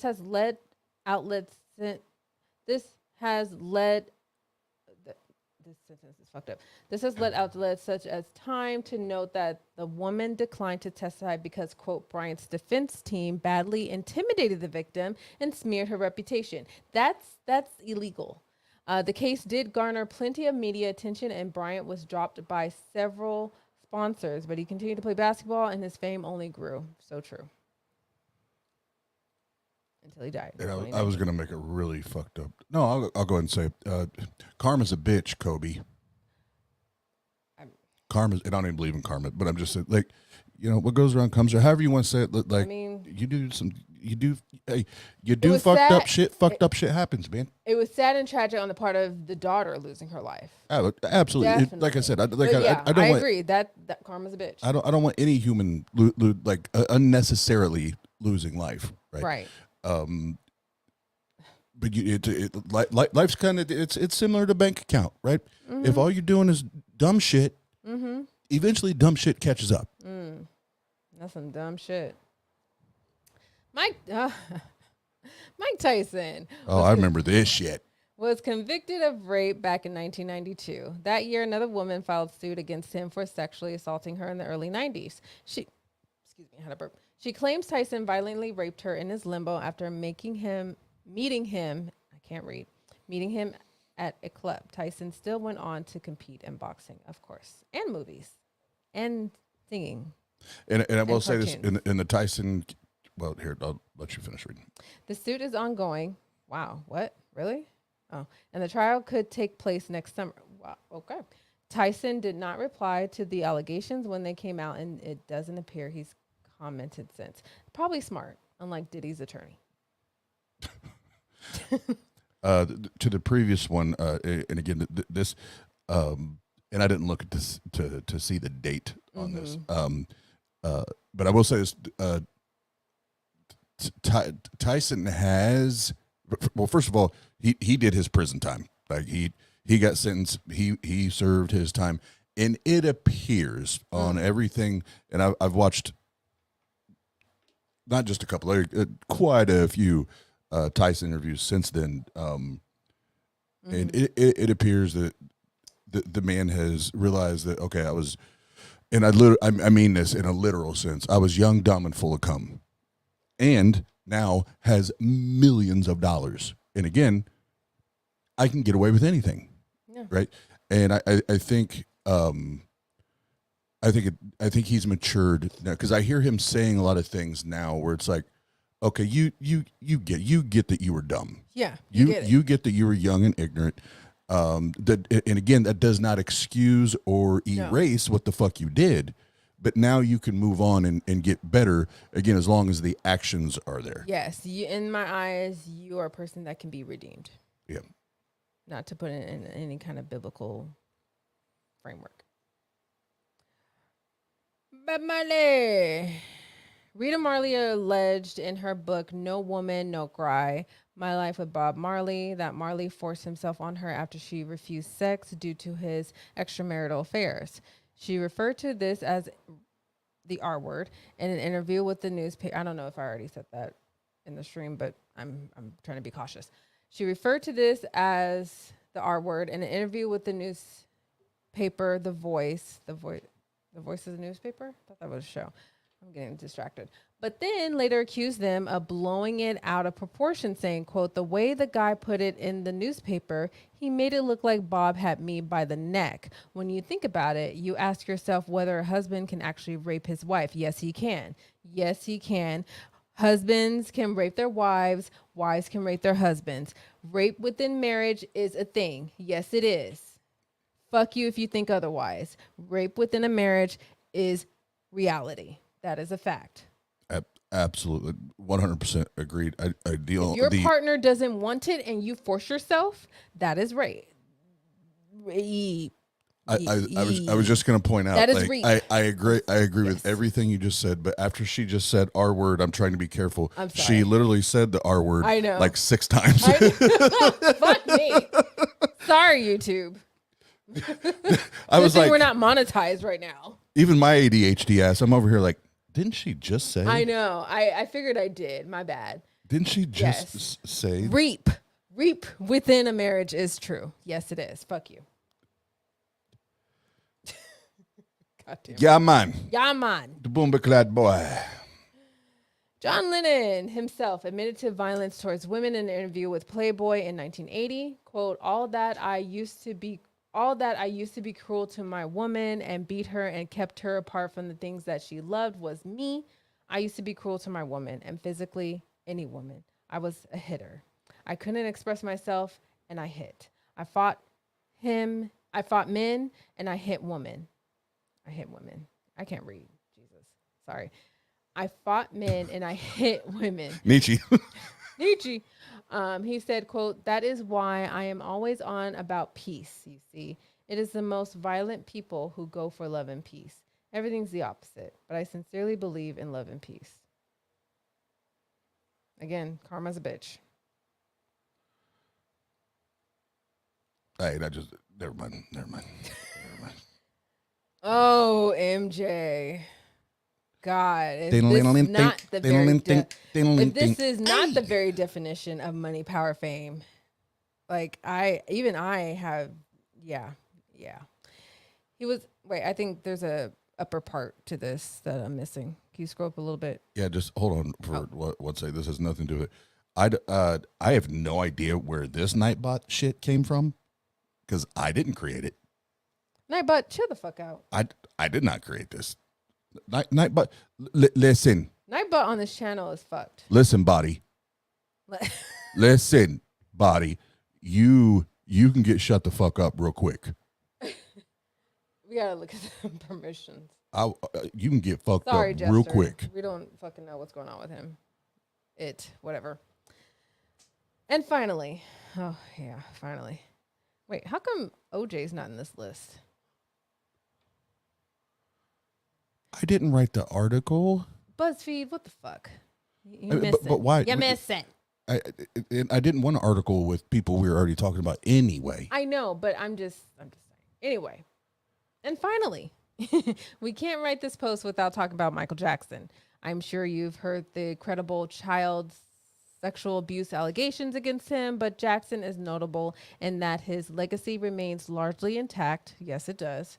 Still, despite his history of sharing a bed with young boys. Gross. He was investigated as early as 1993. Also, helped by good old Johnny Cochran on molestation allegations. And Isn't it ironic? Isn't it ironic? On molestation allegations and was again booked in 2003 on molestation charges, though he was acquitted. Oh, Johnny, you're so good. If the glove doesn't fit, The one glove didn't fit. not the leather glove. No, the sparkly white one. I wasn't even talking. I was talking about the rubber one. Oh, Jesus. In the 2010s, two men with documented relationships with Jackson claimed that they had been molested many times by Jackson and filed suits against Jackson's estate and companies. Both men later told their story I haven't seen this special. I probably don't really want to, but It's pretty disgusting. oh yeah, that's probably why I don't want to. Leaving Neverland. All allegations were denied by Jackson's estate, which sued HBO over their documentary, of course. Their suits were dismissed because of the large amount of money since the alleged incidents had occurred. Large amount of time, not money. See, I can't read. Dyslexic. Their suits were dismissed because of Nietzsche of the large amount of time since alleged incidents had occurred, and because the corporations could apparently not be held liable for Jackson's actions because he gone, he bye bye, He gone. he gone, he bye bye. Woo! God damn it! Damn it, Nishi. Damn it, Nishi.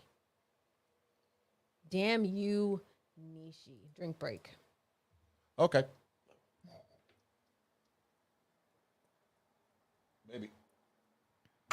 2, it goes 1, 2, 3. Get fucked up. Get fucked up. Get fucked up. Get fucked up. Get fucked up. Get fucked up. Money, power, bullshit. That good old quote about money doesn't buy you happiness. I mean, it would buy me happiness. I'd be pretty happy with some money and not have to worry about it for the rest of my fucking life. Right, babe? It's all about how you allow that money to control you. Again, I don't know if I've ever done this twice in one stream ever as an atheist. I'm going to quote the Bible 2 times. God damn. Dude. You converting? It's maybe. Islam? Assalamu alaikum. Zola. Oh, God. I smell it from here. And now I lost the fucking verse, but essentially too much of anything is bad, right? Yes. And anything in a what is it? Anything in a blah, blah, blah, blah, whatever. But I think that's when you have too much, like with money. Yeah, that when we're talking about that elite level type Status, money and wealth. To again, where you have so much of it that you can buy yourself out of anything. Yeah, you can all of a sudden that's why Teflon Don, right? Over and over and over again, they tried to get this guy, but he had so much fucking money and power and influence. It took them how many trials to fucking put that? And he had so many bodies. He had so many bodies. And it took him fucking years to put that dude in prison. And he became a star. Mm-hmm. He became like next to a movie star because he kept beating New York. Yeah. He kept winning, right? And That's where he got the name Teflon, right? So, do we still have the thing for the? Of course we do. There you go.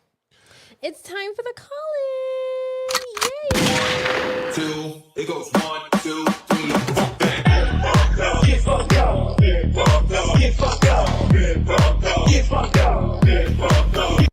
And yes, I'm shaking my titties and I don't have a bra on. 601 too. 301 5086 601 301 5086.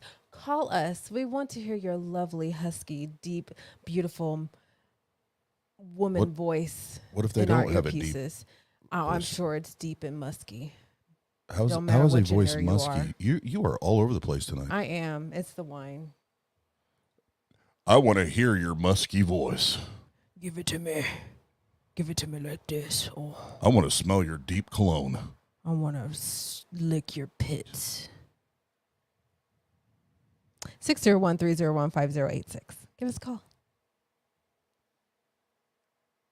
All right, I'm leaving. Y'all can call and talk to Jenna.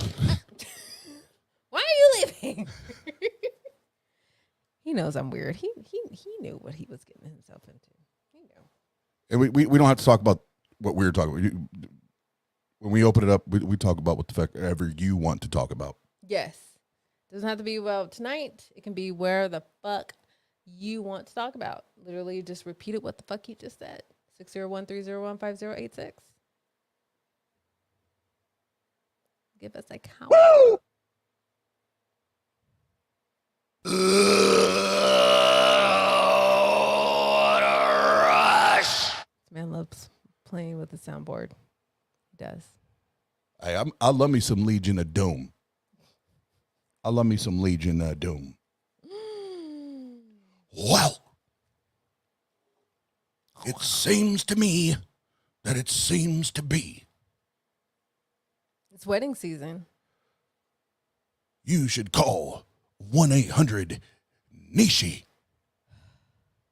I'm going to change the number to that. No, you fucking will not. God, what did I do? I'm going to create a commercial for it, too. Call 1-800-NISHI. Watch some philosopher heads get at you and be like, that's not how you pronounce it. No shit, bro. Well, why wait to see if we get a call? On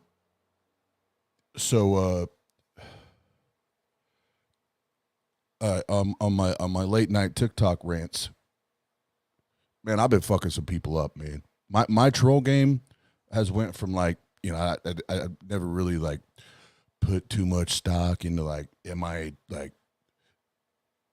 what's my troll level? But now all of a sudden, like I'm proud of my troll game, and I'm happy. Oh my God! The other night I had two guys on there. One of them was a virgin, but I had him telling me that his favorite position is doggy style. I had this hip hop dude say he was a hip hop head. I challenged him on Eminem, and all of a sudden we went from hip hop to him just playing all of his racist cards, talking about the rebel flag. And then he started talking shit, right? And I was like, roll up, bitch. Fucking roll up. He was like, send me an Addy. So I sent him an Addy, not our Addy, but I sent him an address. Then he tried to pretend. I was like, bitch, I got that screenshot right here. Roll up. Babe, why this dumbass ended his stream twice and created a third one to try to get rid of me?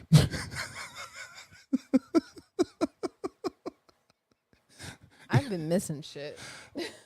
Hey, that shit was funny. Now, last night, as far as like actual like productive conversations, like that's the most productive one that I've had on TikTok maybe ever.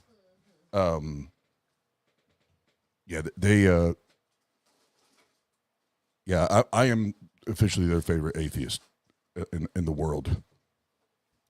But there's some other crazy one. What was the other? Then there's the one dude that thinks he's like a prophet of God and lives in his car, and is telling me how fucked up I am in my life is All great prophets live in their car.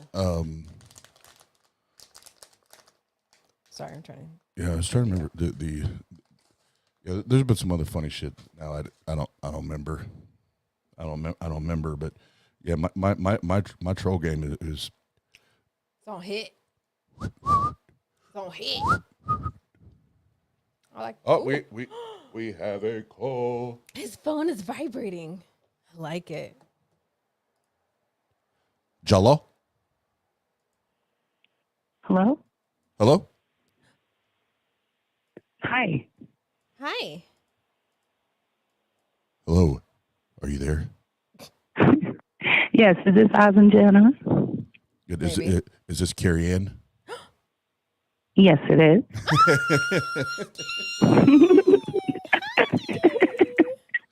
Oh, you have a nice voice. Now Well, thank you. So do you. How are you, Carrie Ann? Yes. First of all, how are you? Well, raw. I'm raw. Tough topics tonight. Yeah. Yep.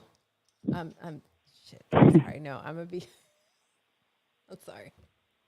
What? No, nothing. Nothing. Don't make me say it. Don't laugh either. No, it's all good. We're moving on. We're moving on. No, I was seriously thinking today, which it's good that I'm raw, covering some of my childhood abuse. If you two are up for it. As long as you feel safe. Yeah. And you're okay. With you two, I do feel safe. And I know that the people that are subscribed here are the people I don't mind knowing. You know? Awesome. Yeah. Yeah. Like Jen says, as long as you're cool, we're cool. You know we're an open book. Okay. So we'll start with, I don't know, about 7, mom and dad got divorced. No big deal. Mom had cancer a couple times. Dad was working on the road, spending the check on the way home at the bars. So she had to do something. She had 3 small kids. No big deal. Then she dated a really nice guy, but he was all messed up from mom. So he broke her heart. And then she met Steve. By then I was 9. And Steve was the devil. Swear to God. If there was one, that's what he was. The first time we met, we went to an amusement park. I bought one of those handheld barometers. You know, the heat from your hand makes it goes up into the bird's neck. And he just crushed it. Told me I shouldn't have bought something so fragile. So that was my first meeting. Wow. And he moved in about 2 months later. Changed all the locks. Took our keys. Put a lock on the TV. Put a lock on the cupboards. The fridge. Told my mom, don't worry, baby, I got this. You're beautiful. Go do what you got to do. Go work. Made her feel like a princess. Can't fault him for that. Can't fault my mom for loving it. My sister, she's older. She got a lot of body shaming, and I don't know for sure, but potentially molested. I never got molested. I just got tortured. He loved to torture me. I had to call him master at a point. I couldn't say anything except, yes, master, or no, master.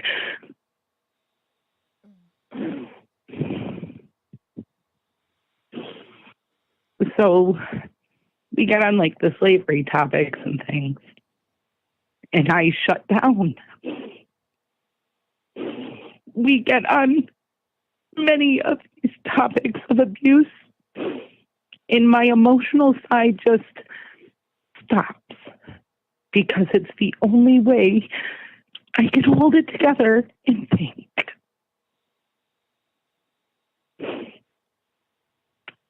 There's more, but I don't think we need more. I think for today that's enough. Yeah, it's when you hit that point. Yes, that's when it's enough.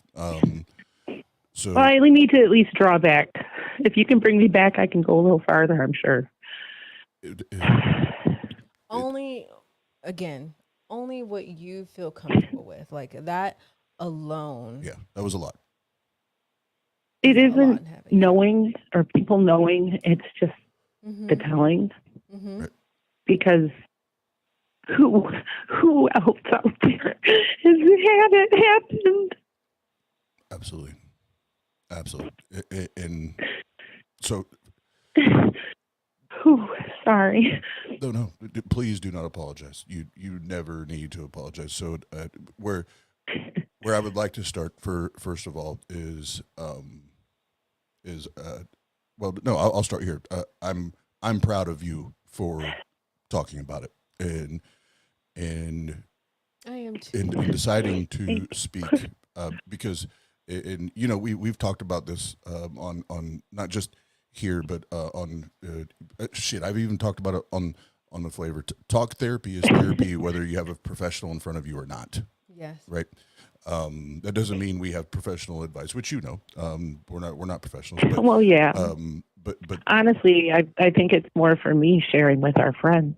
Absolutely. That was going to be my follow up. There is freedom. There's freedom in that. Right? There's freedom in you just saying it out loud. And Jen and I've even talked about that with some of our past, trauma or abuses. That sometimes just hearing yourself say it out loud to someone else that that cares. They don't even need to be a professional, but that that they care. There's freedom and there's liberty in that, right? And at least can help start the process of of healing. I don't know. I hate when people say get past it. I don't think there's you get past it. I think there's just an ongoing process of healing, right? And learning how to adapt, and know that, which was going to be my next thing, is that it's, first of all, it's okay to say that it's fucked up. Yeah. Like it's okay to say that it's okay to say that those people or that person, what they did to me is fucked. Like 100%. And 100. Go ahead.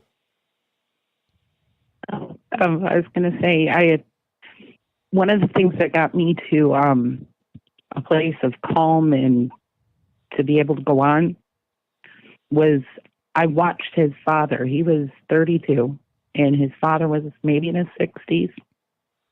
Backhand the fuck out of him onto a floor and just berate him. How can you grow up like that and not be a monster, Yeah. I mean, he didn't have the skills. And I can't say what he did was right, but I also can't say he knew any better. Yes. And that's one of the reasons why I think these conversations are so important. Absolutely. And can I, so I don't forget, can I say one last thing? Yeah. Carrying the deed, I think the number one thing, especially in my years of talking to my therapist. So now this is me referring to, the professional that I've spent hours and hours and hours with, is number one, it's okay to not be okay. Mm-hmm. It's okay to feel. And you should feel that. That's part of the healing. And if we're not feeling and we don't recognize or identify that it is okay to not be okay, it is very difficult to even start the healing process. So that, and then any of those emotions that you are feeling, any of those things that still stir up those emotions or hit a trigger or any of those things, you are valid. Yes. You are valid, and you're 100% in that. And I'm proud of you for doing that and saying that, like I said, and talking about it, because that's when any of us, but specifically you right now, those are the forward steps. Those are the forward steps in healing. So I'm grateful, Carrie Ann, that you trust Jen and I and the rest of the people, even in the chat listening, that I know are behind you 100%. Like this is awesome. I'm proud Yeah, of you. thank you, everybody. Fuck yeah. And you're getting all the love in the chat right now from everyone. And I'm sure you know that and feel that. And I'm happy and proud of you too. 100 is so much I can say right now. And, you know, and obviously one of those Thank you. components on top of what Oz said is you not blaming yourself. None of what that fucked up shit happened to you or your sister was your fault. And nor is it an excuse for the abuser to blame what happened to them to carry on. System, that chain can break, and it starts with the person. And you know, there is the saying of, you know, not having an example or not having certain people around you, or just being sucked in that toxic environment that you in turn grow to be that very same thing that happened to hurt you. Yeah. I can't allow that to be an excuse. I don't, because Oz is an example of that. There's a lot that I know. and it's not like I'm not going into great detail because he's gone in great detail already and shared so much about, you know, multiple sides of his family, not just directly his parents, where there weren't many examples for him to not see how women should and should not be treated, or how a child should or should not be treated. But he didn't carry on that same chain. He broke that. And he I'm raised trying. beautiful children. Fucked it up, but I'm trying. Hey. Well, and Carrie, these, like, even these conversations, whether it's down, it's frequent, or it's every once in a while, but these things again are steps to healing. But it's when, and now I know we can speak from at least similar experience here, is you're not fucking anything up. You're doing the best that you know how to do, right? And you correct me if I'm wrong. You're doing the best that you know how to do with the hand of cards that you've been dealt, right? And I'm constantly looking to learn more to improve. And that's every day. Beautiful. That's what I love about you. And I know that's why I know this, and even others in the chat. I know, I don't give up. I mean, I wouldn't be here if I did. Absolutely. You know, Jenna could probably tell you how many hundreds of times that she's heard me say it. I can hit rock bottom, but I always bounce back.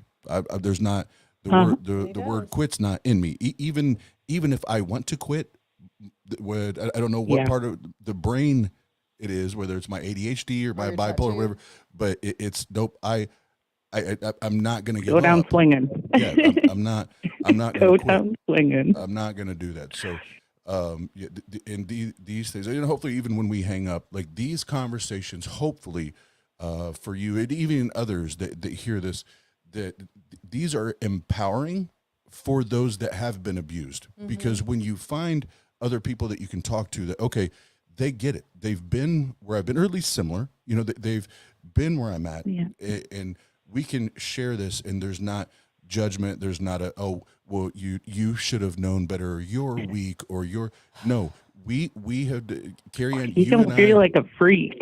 Exactly. Right. Exactly. Yeah. You and I, and many others, but right now on this phone call, you and I have been given every reason to quit.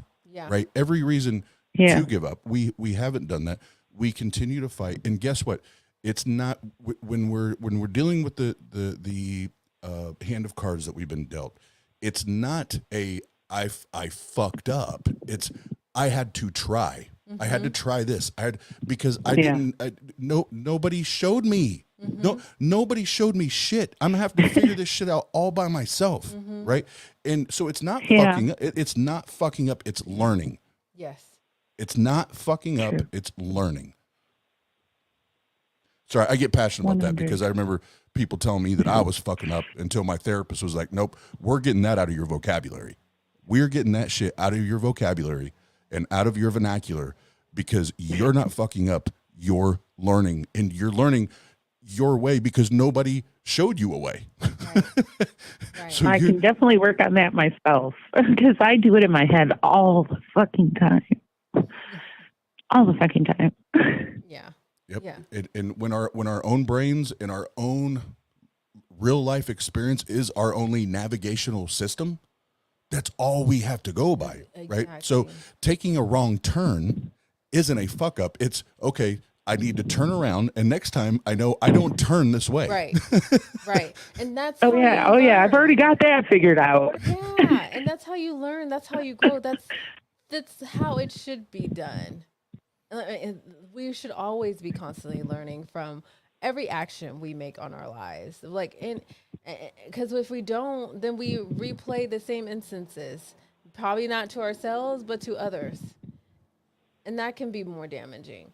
And you are an amazing, beautiful person, Carrie Ann. Even with me knowing, even without knowing this before, like I've always, even though I've never seen you, but I've always seen that in you, and which makes me even more thrilled to know. As deep and dark as what you had shared with us, and you are truly amazing and strong for doing so. I have even more compounded respect and love and appreciation for you because of how you demonstrate yourself every evening with everyone all over. And that's beautiful. Absolutely. I admire that. Love I truly do. You are very, very strong, and I'm proud of you. Absolutely. Proud of you. Oh, I love you too. I really do. Love you both. We love you you so much. I trust you so much. I feel safe. So. And that's. I'm sorry to bring all the tears. Sorry. I was bound to cry. Trust me. I was just trying to be. Well, the love is real. That's why the love is real. Yeah. And all real. Yeah, and yeah, all those feelings are mutual, and she's wiping her tears. So I'll talk for her, which I rarely do. But you correct me when if I'm wrong, babe. But we're humbled. We're humbled by that, right? And because we do all all the shits and giggles and the shenanigans and all that we do. The most important thing to us is that any of our friends and or family, which we even consider y'all to be family, we want people to know that and feel safe. So that's humbling, and I'm grateful that you and others feel that way. So that's beautiful. That's beautiful. Absolutely. Oh, I just thought of something I'd like to add. Okay. Those of us who have been through these kind of abuses in like extreme situations, we have a different way of looking at the world, and we have a different reaction when we're triggered. Mm-hmm. It's a complete cliff. It is completely two separate sides of the world. Right. So when you push at us, you're asking for us to go to the point where you don't exist as a thing anymore. Because the abuse that we've suffered made us that. Right. And we have to fight that every day. Every fucking So day. It isn't a choose a fucking side issue. Right. It's a figure the fucking shit out. And I know that Beck knows, because Beck and I have talked to in the past. There's just something, those of us that made it out, We got a backbone that we don't break. Absolutely. Absolutely. I just want to make sure that was known. No, 100. You said that I really got goosebumps. Maybe it's the Holy Spirit. But no, it is. And it's not saying people that I'm not calling anybody else weak. Oh no! I'm just saying that we're forged differently. Yeah, we build different. We build different, right? And if anything, you know, and Jen, especially when her and I first started dating, we had these guys. I fucking envy those that didn't have to grow up in a home like I did, or a home like you did, or many others that share similar. I envy you, right? Because I don't know who or what could I have been had I not had to go through this fucked up shit, right? But I did. And like I said a minute ago, I got dealt this hand, right? I can't go back and rewind it. I can't change it. All I can do is play the best hand that I can play with what I was dealt, right? And so I get it. But for anyone to say anything derogatory or throw shade or think, like you said earlier, whether it's the word freak or I've been called, I don't know how many times, crazy. Or you're crazy. Yes, crazy. Fuck you. Fuck you. You want to be crazy? You will. Oh, that pisses me right the fuck off. Yeah. You say, listen, Linda. Listen, Linda. The one that tips the scale for me, so we talked about triggers. If like not in a joking, but like if it's a serious conversation and I know someone's like throwing shade or like they're attacking, they're on attack. If as soon as I'm called a monster, like in a negative context, it is. So I have that's my like verbal trigger, and I still to this day have a physical trigger because of the physical abuse that I experienced. Where if not you, but if someone like aggressively or whatever, if you touch my chest, I will black the fuck out and beat your ass. Because my dad used to take his middle knuckle when he was pissed, and the beginning of the abuse was him burying that knuckle right in my chest, right in the middle of my chest, and like pounding my chest. So if you do, so I still at 42 fucking years old still have that shit. So don't tell me, don't say I'm crazy or a monster, because then, like you said, I'll show you fucking monster. And I'm not, I ain't talking about the drink. Sorry. I'm not talking about the drink, bitch. Yeah. No, same thing here with throat and nose and face and sleep. He used to fuck with me in my sleep, cover my face up so I couldn't breathe. Jesus. Stand in the doorway, stare, which they removed the door. I was grounded for like 3 years. Nailed my window shut. Unbelievable. Telling you, it was fucked up. It was fucked up. Guns shot at my back so I could go set up targets for him. Seriously. Jesus fucking Christ. I thought I was going to die every fucking day. I thought my mom was going to die. If I said something, my brother or my sister or my mom. Seriously. So I was groomed for my situation today. But, I'm learning better about it. I'm getting smarter about it. I'm doing everything I can. But I'm also very stubborn and work very hard and don't give up. Right. So, and because we, whether it's been in side chats or whatever, and we've lightly talked about those as far as current situations. In the one thing I will, the thing that my therapist, and this was not like an overnight thing. This was like a 2-year process, was breaking the gravitational pull of old habits.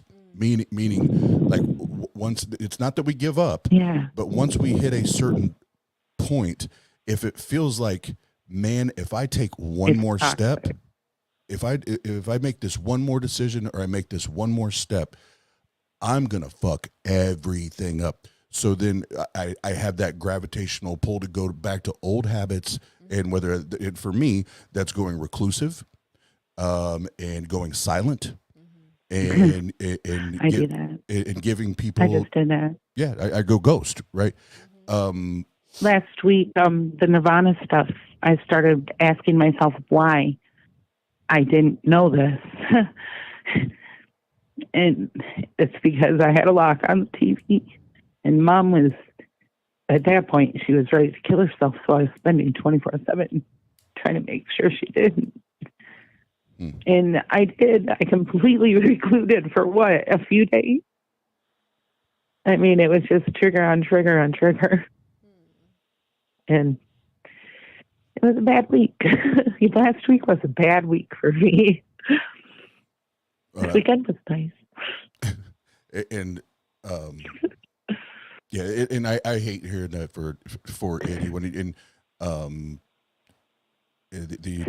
won't say who the person was by name, but the one thing we had, especially like we talk about, especially like this level of trauma and everything, is intoxicating as all that is, and I don't mean that in a good way. I mean that like it fucks your head up, right? Is trying to the best that you can. Again, this is from my therapist. The best you can is remember this is not permanent. Like what I'm feeling right now in this moment, this is not permanent. This is temporary. And then once this is over, then I can reassess and okay, how do I do better next time? You know, how do I deal with this better? You know how I do that? How's that? Do you want to know how I do that? Yes. You guys help. Seriously. I don't know where to say I love you or I thank you or both. I also want to say some congratulations. I want to say good job on the job. I'm so excited. I hope your desk is awesome. I hope the awesome office and decorations and everything. I hope you're loving it. And congratulations, champ. Okay. The champ's in here. The champ's in here. Thank you. So proud of you too. I'm so happy for you too. It makes me feel so good to see people doing good. And thank you, because I won't speak for Oz because he's gone through his own growth and maturing and everything to build to where he is now, and then some, because there's more coming for him. I know. For me, I just sat with myself like a little bit yesterday, not yesterday, probably the day before, thinking about where I was a year ago today and a year before that. And each year on this day was fucking different. Very fucking different. 2 years ago today, I think my stepdad was near dying. He's just shy of 5 days a year ago or 2 years ago from the date of him passing away suddenly because of complications of whatever. And that was a whole different feeling. And that was in the brink, actually, because we can find the episode with me talking about this, where I recorded the following day after of, the funeral home lady saying something religious, in the terms of, no one can survive a death without faith and some bullshit like that. And prior to experiencing a loss as significant as that was my dad, but that was, over a decade ago, and I was religious then, even though kind of fading out of it and questioning, but I still believed. When my stepdad died, I was not a believer, obviously. So dealing with that in the midst of hearing that and in the wake of everything else and me being closeted was fucked up for me. Move on a year later where I'm out here, 4 months into being in Fort Wayne, I was in between one job and another trying to make more money and still like dealing with the trauma of what my family put me through the last several months before moving out here. And how fucked up Yeah. that was for me to then like think like, okay, I know I made all the right plans and decisions before coming out here. I set myself up to have a job and all that stuff. But I struggled because of how mentally fucked up I already was from dealing with so much shit for several months every day of my family giving me shit about not being a believer and moving and being with a twice married man with children. A white and, boy. and a white man at that. And how, as funny as it is to us, how significant it is for my family that the fact I'm with a white man. Until this very day, how stupid it is to think that that is an issue. It's still a fucking issue. And I didn't even understand the height of how much it still was an issue, even within my own home. And it still sickens me. Till this day, they don't even ask about him. But they asked about Lola, though. They ask about Lola. But your mom does remember the pipe. They do not ask about Oz at all. They know I still live with him. They know he's still my boyfriend. I still mention him. Nothing. And that hurts. I'm sorry. Oh, yeah, No, but that's okay. just such catty bitch shit. I'm sorry. It is. It is. I find the catty bitch shit just hilarious. Trust me, it is. And I've had laughs about it. Me and Oz have laughs petty. about it. I've had laughs about it here. But there are times where it seriously gets to me. It seriously makes me freeze and almost tear up as I am now because I'm just like, am I not enough to you to respect me enough as my own person to make my own decisions at 34 fucking years old? And to 100. that how it matters so much to you, how I live my life through how you think I should live my life. That hurts. Yeah. And it still affects me. And it's not as much as I was a year ago, but it's still hard. And the fact that moving on to now that I got the job that I have now but just slightly over a year moving here and where I am, and they're saying how proud of me that I have this assistant director position. I would not have this kind of position if I was still in California. I was stagnant where I was in my nursing career. And I finally realized how stagnant I was overall as a person being in California, living under my family's roof. If not for meeting Oz and having a community online and being brave enough to get myself out of that situation, whether it be here in Indiana or any fucking else in the world, I would still be stuck. And it would not matter how much money I made at my old job or whatever status I presumably had. That shit doesn't matter if I'm not happy. Well, that's hell no. Lavender, you're a tough bitch. Don't even dare say that you would have been still stuck in there. No. You would have been there. At a time before I started a relationship, and I just felt more complacent about just being alone because I could not fathom dating anyone that was a Christian. I wasn't an out person at that point, so it was very difficult for my head to be like, well, I'm just gonna settle to be alone and just live the secret life for the rest of my life because how can I come out from underneath this? It's from other atheists online. It just sounded so fucking easy, but I'm like, no, you don't know me. You don't know how difficult this really is. And that's tough to explain and go through. Just like I know how it's tough for you to explain and go through what the fuck happened to you. And for Oz and anyone else that has shared their history with us. Everyone's fucking story is different, and how they come out, if they do, is crazy. Well, and I just try to assume everybody's had some kind of trauma, honestly. I just assume everybody's had something happen. But a lot of times it makes me treat them better. Well, absolutely. That's everybody in what's the old adage? Everybody has a story. Right? Everybody has a story. I agree with you, Carrie, and I tend to take that a step further, that whether they realize it or not, everybody is, even if it's at a lesser level. Bad religious teaching. Yeah, like it could be a lesser, like there wasn't necessarily like direct physical or emotional or psychological abuse that it was even intentional. Like because there's many times that I've talked to people where the parents were literally trying to do the best that they knew how to do, and it was not. There was not like abusive intent, or intent to control. They were just doing the best with what they had. That to me is very different than like what we're talking about. Right. But that doesn't mean that there's not trauma there. That Right. does not mean that there's not lasting effects from that, right? Right. Because whether it's coming from the view of a parent or the view of the child, none of us got a goddamn manual. None of us got a goddamn manual, right? I did not get an owner's manual. I did not get an instruction manual when I popped out of my mom's vajayjay. I did not get that.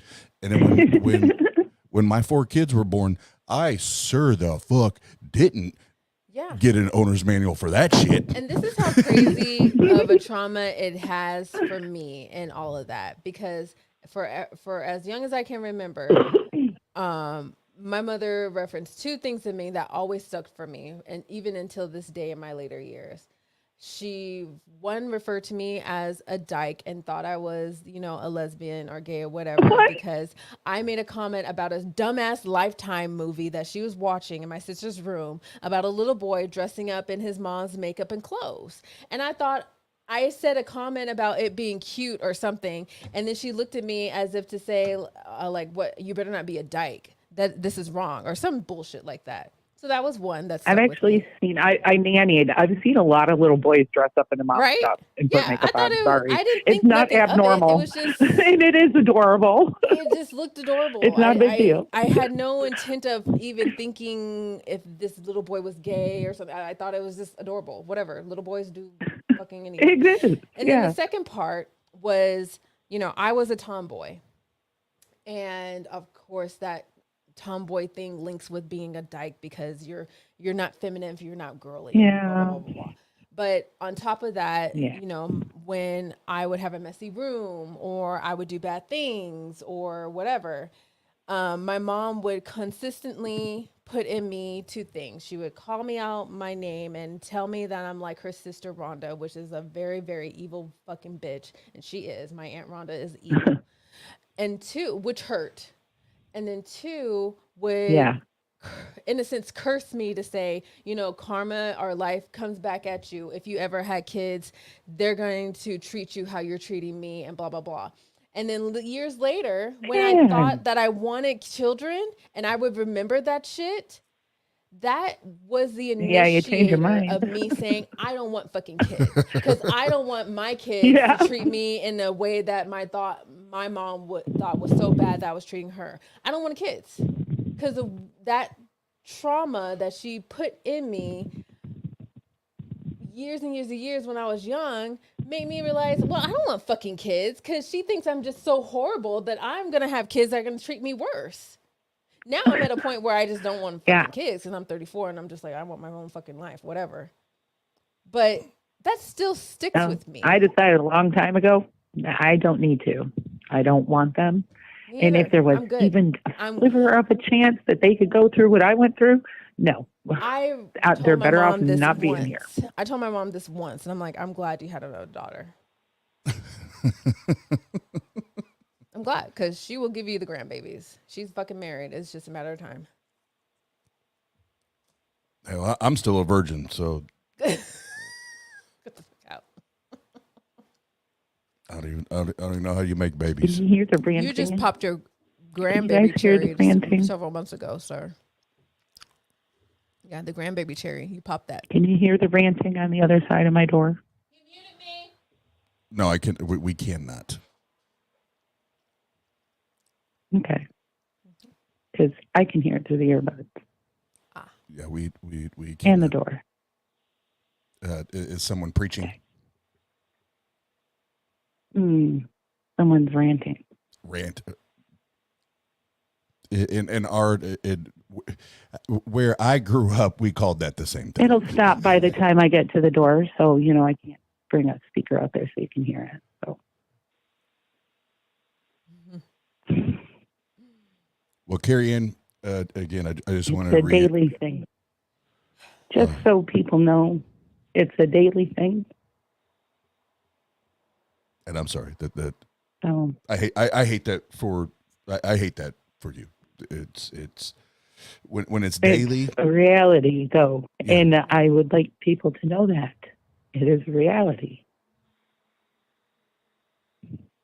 Yep, It's his cell phone. I had to ask him permission to use his cell phone to make a call out. So, well, Carrie Ann, we you guys are my lifeline. and I love you. and we're Love here. you. And that just set him off. He heard me. And we're here, and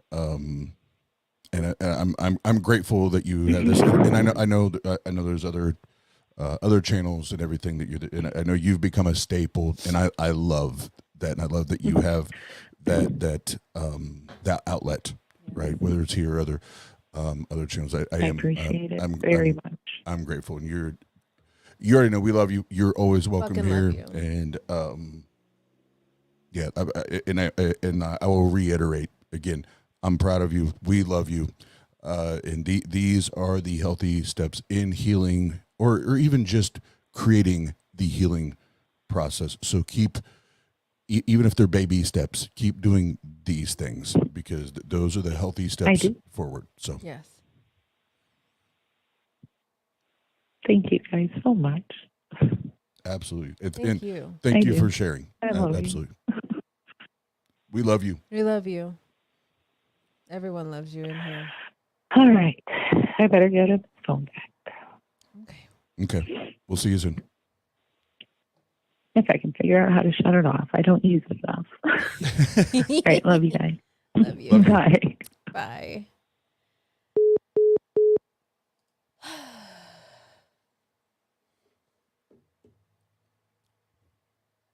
I'll just say this. First of all, Carrie Ann, we fucking love you. Fucking love Say it you. again. All You're of us badass. do. All of us do. And you are, and for those that, and again, I think most people have a level of trauma that they've experienced, and I'm not minimizing. So I want to make sure that no one gets that fucked up or confused. Trauma is trauma, right? But there are levels to this. Even your professionals tell you that there are levels to this, and yeah, sharing what she shared. First of all, for anyone to share that,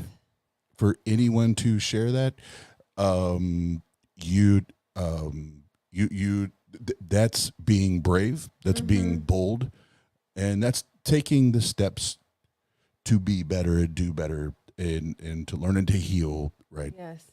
So I love and appreciate that. I love you. I'm proud of you. You're doing all the right things, even if you don't feel that you are. Absolutely. You are, because you're choosing to learn and grow. That's number one right there. Even if you stumble, get back, you are taking the steps to do you, to be you, to pursue you. I love that, because it took me a long time to realize that for myself. So I admire that 100. Absolutely. Yep.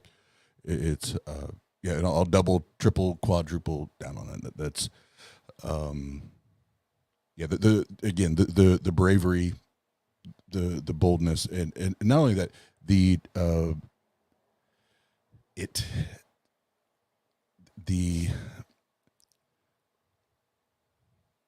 man, it goes into the bravery part, but to be vulnerable enough. Vulnerability, most of us as humans, unless you're a fucking psychopath or a sociopath, right? You don't give a fuck. But to be vulnerable and talk about these things it's not easy, man. It's not simple. I know there's you got your fucking idiots. I'll call them. It's my favorite term to use when I talk about fucking ignorant fucks. Is you got these fuck sticks out here that why are you crying? Why are you crying? Why are you not crying? Toughen up, man. The fuck up. Why Bitch. the fuck are you not crying? Bitch, listen, I'm Linda. more worried about the person that doesn't. Listen, Linda. Listen. The fact that you're saying that tells me you got some issues you got to deal with. Word. So maybe you need to sit down and listen. Maybe you need to sit down and pay attention, right? Listen to yourself. Take some fucking notes. God damn. Take some fucking goddamn motherfucking notes, right? Yeah. So that's first and foremost. Carrie, and we hold on. Let me two things before I move on. Two things. No drink. Two, it goes. Cheers to Carrie Ann. Have a drink, motherfuckers. Get fucked up. Get fucked up. Get fucked up. Get fucked up. Get fucked up. Get fucked up. No drink. So there's that. And then anytime someone wants to come on here and talk about real life like that, like real fucking life shit. Ooh, like that. I love it.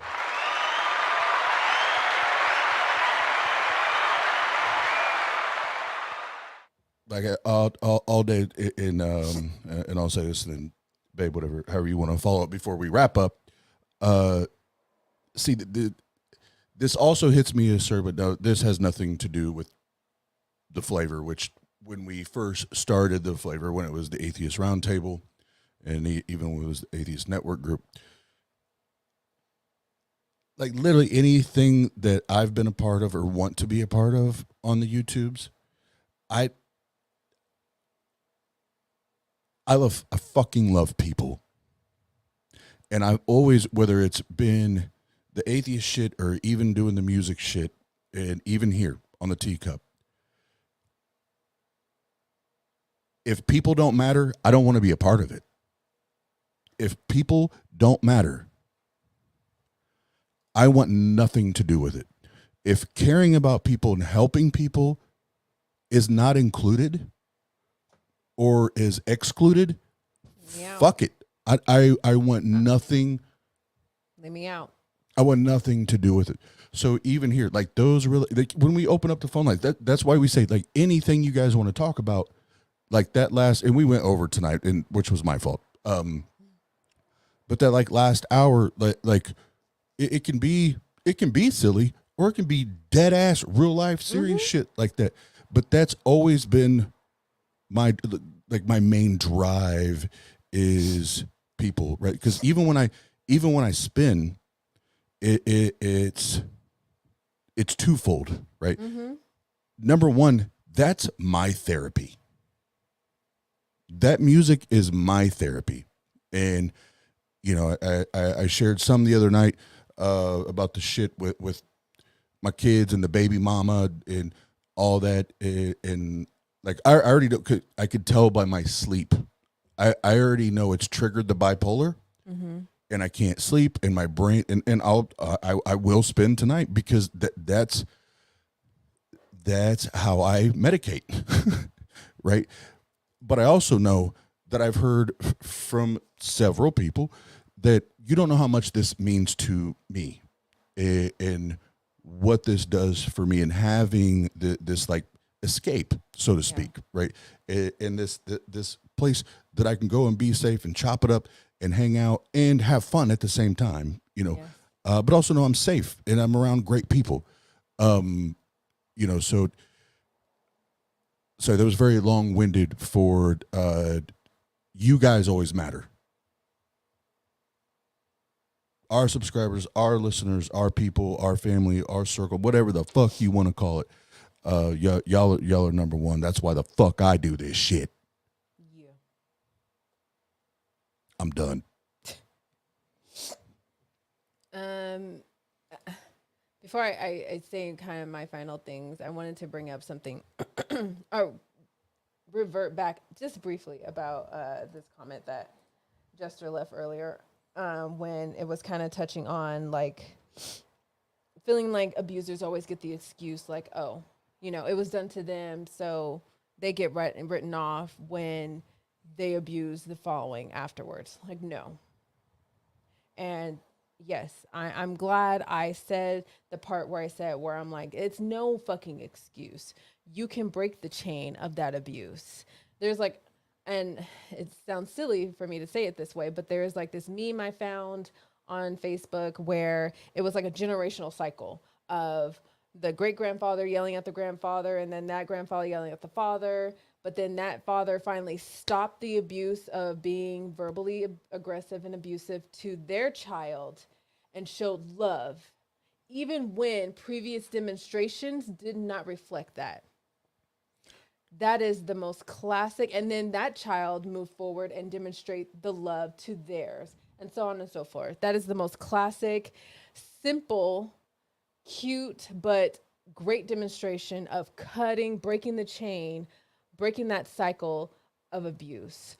Your abuser before you and the abuser before them does not set the excuse for you to be an abuser or you to be condemned as a monster.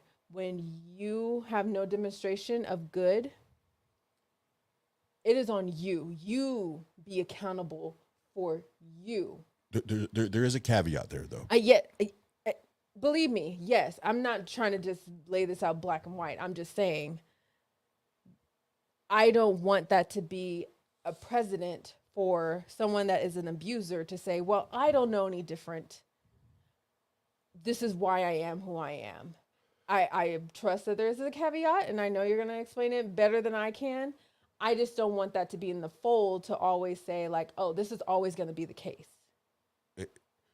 Great. It does not have to. So when I say caveat, I am never going to give an excuse to an abuser. So let's say when I say caveat, I know what you meant. I know where you're coming from. It doesn't mean I'm going to provide an excuse. Here, when I say caveat is before you can break that chain, and I know this is anecdotal, right, or personal experience. Before you can break that chain, and for any and all of us that do it, I'm included. I'm proud to say, I'm so fucking proud to say that I am one that has broken that shit. Mm-hmm. The first thing that has to happen is you have to know what abuse is. Yes. Because guess what? What I experienced growing up, I didn't know that was abuse. I thought that was normal for everyone. I thought every kid that I played baseball with, played football with, played all of that, I thought it was the same shit for everybody. I thought it was the same shit across the board. Until I was actually allowed out of the house. And I was able to go and experience other families. And I've shared this with you previously, privately, where I start as I'm getting older and I'm going to these other guys' homes after, baseball games, football games. And I'm talking about now, I'm getting into my, teenage years, and I'm like, hold up.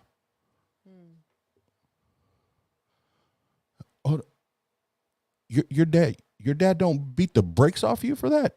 Not until you break out the bubble. Your dad don't beat the brakes off your mom for saying or doing that shit? Like hold on. You get, hold on. You get to do, she gets to, what the fuck is happening right now? And then you go to the other friend's house and they're not doing that shit. And all of a sudden it's like, now you have these question marks, and then you mature and you get older, and now you understand, okay, now I have to start asking these questions, right? Like what the fuck is this real life? Right? What the fuck is going on? And it took me asking those questions and then asking the tough questions to adults and like, hold on, should my mom or dad be doing this to me? And it wasn't until the first time I heard someone tell me, no, you are being abused, that I was like, I thought that was just tough love. Like, because that's what I was told, right? This is tough love. I'm doing these things because I love you. I'm doing these things because I care about you. But it wasn't until I realized that, no, that's part of the manipulation. That's one of the tools or the tactics that's built in to the abuse, right? To make you think that this is fucking normal, right? So that's why I said that when I say caveat, it's not, caveat is probably the wrong word, but I don't think someone can break a fucking chain like that until they realize that it is abuse. Right? Agreed. Because once I knew that, when I became a father, I didn't need to say it to anyone. I never needed to say it out loud. I never needed to say it to my ex-wife. I knew right here, I will never treat my kids or my wife or my, now I know partners, I will never, ever treat them like that. But had I never been educated, that's important. Had I never been educated and allowed yourself to be educated, yes, to know that actually, like, this is toxic. This is abuse. This is fucked up. Had I never came to that realization and had a healthy perspective on it, who knows? I could have ended up worse than my dad because I'm bigger than my dad, and I'm definitely more amped up than my dad. As far as just my energy level, and all that. Who fucking knows? But being informed and educated and accepting it that, okay, this is what time it is. Yes, that empowered. Let's say that empowered me to make that decision. Do I want to continue this chain? Do I want to continue again this cycle of abuse and toxicity and all that, or do I want to be the one that says, no, fuck this shit, and my kids, my partner will not ever have to fucking deal with that shit? And that's what happened. So I know that was long-winded, but it's I feel like that needs to be said there, because if there's too many people that they don't even know that how they're being treated is abuse. Right. So when that cycle continues, it's sad, right? It's sad because they don't know any better. When they wake up every day, when they go to school every day, when they go to high school every day, whatever it is, this is just day-to-day fucking life, right? We think that every other family operates the same way ours does. And it's not until that illusion in your head is shattered like a pane of glass, and you get a taste of reality, that you realize that no, that's fucked up, and that's fucking me up, and I'm not going to do that to anyone that I love and care about. So sorry, that was long. No, babe, that was perfect. I'm glad you said it, because I knew exactly where you were going, and I wanted you to say it. That was excellent. Party like a rock star. Nietzsche. Are you guys familiar with the author Nietzsche? He does Christian fictions. Philosophy. Philosophical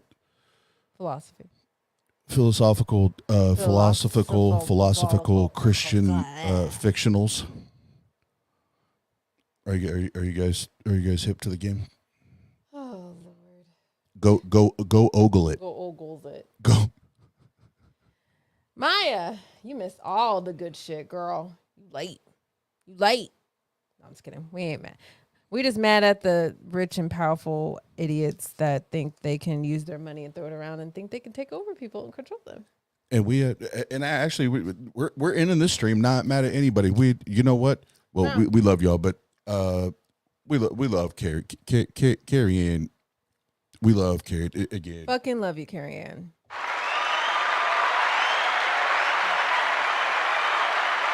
We ending this not mad. What a rush! Yes, just like here, I beautifully said, you're way more than a story, Carrie Ann. So many were typing it, but I need you to hear it. You are a pillar of this community. 100. 100.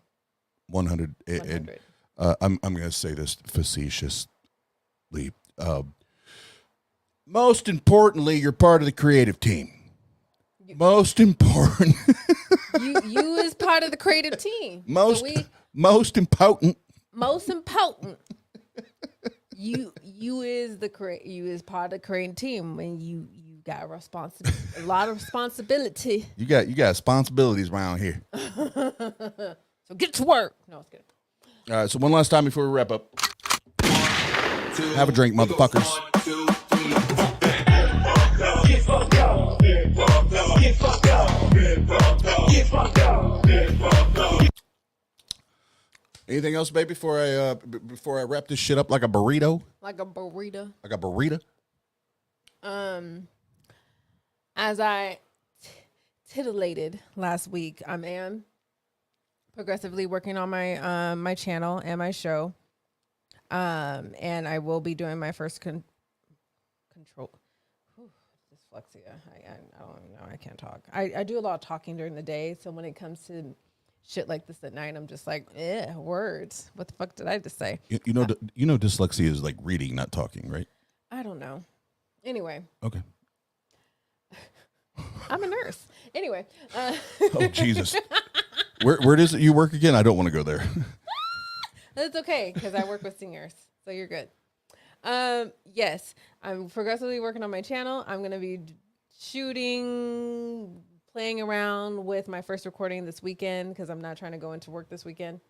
So I'll, like I said, more towards the end of the month, you'll start seeing me fish that out there. So if you're not already subscribed, please go ahead and do so. And if you are, thank you. But I've had a good glass of wine. I could always tell when she started getting tipsy.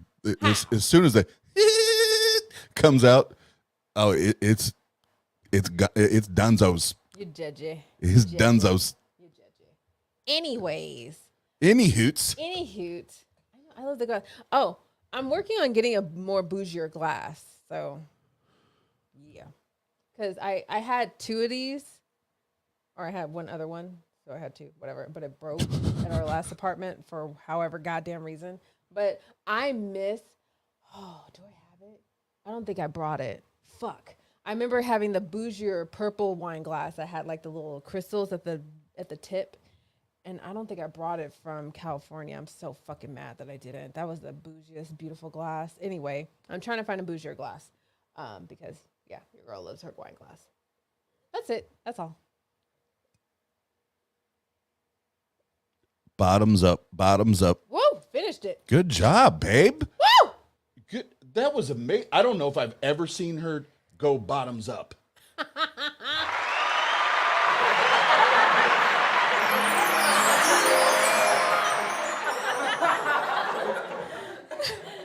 I'm not even joking right now. I'm not even joking. I don't know if I've ever seen her go bottoms up. He ain't looking that hard. Oh wow, you're trying to high five. Okay. Yep. Thank you, baby. I am so proud of this woman right now. Do I have to get up in the morning? I'm so proud of this woman right now. I literally, holy shit, there is a first for everything. Did I turn you on? I don't know. Maybe. Your dick get hard? A little bit. Okay, we gotta end. Let's wrap this up. Do a little quickie. Wrap it up like a burrito. No, we ain't wrapping it up anyway. Yeah, she definitely. Oh, baby, I like it raw. She definitely I like get it tipsy. raw. Okay. She definitely. All right. So I'm going to swing. Shut up. Shut up, Jason. All right, so I'm gonna go handle some business, and then I'll see y'all in a few. Thank you, everybody. Like we stayed like in between 12 and 15 or 16. I like it. Viewers all night. So again, thank you guys. Let's do the proper YouTube thing. If you haven't already, hit the subscribe button, like and share with all your fucking peoples. With all your peoples, do all of those things, and then I'll see you guys in a few. You are now rocking with DJ Ozzy.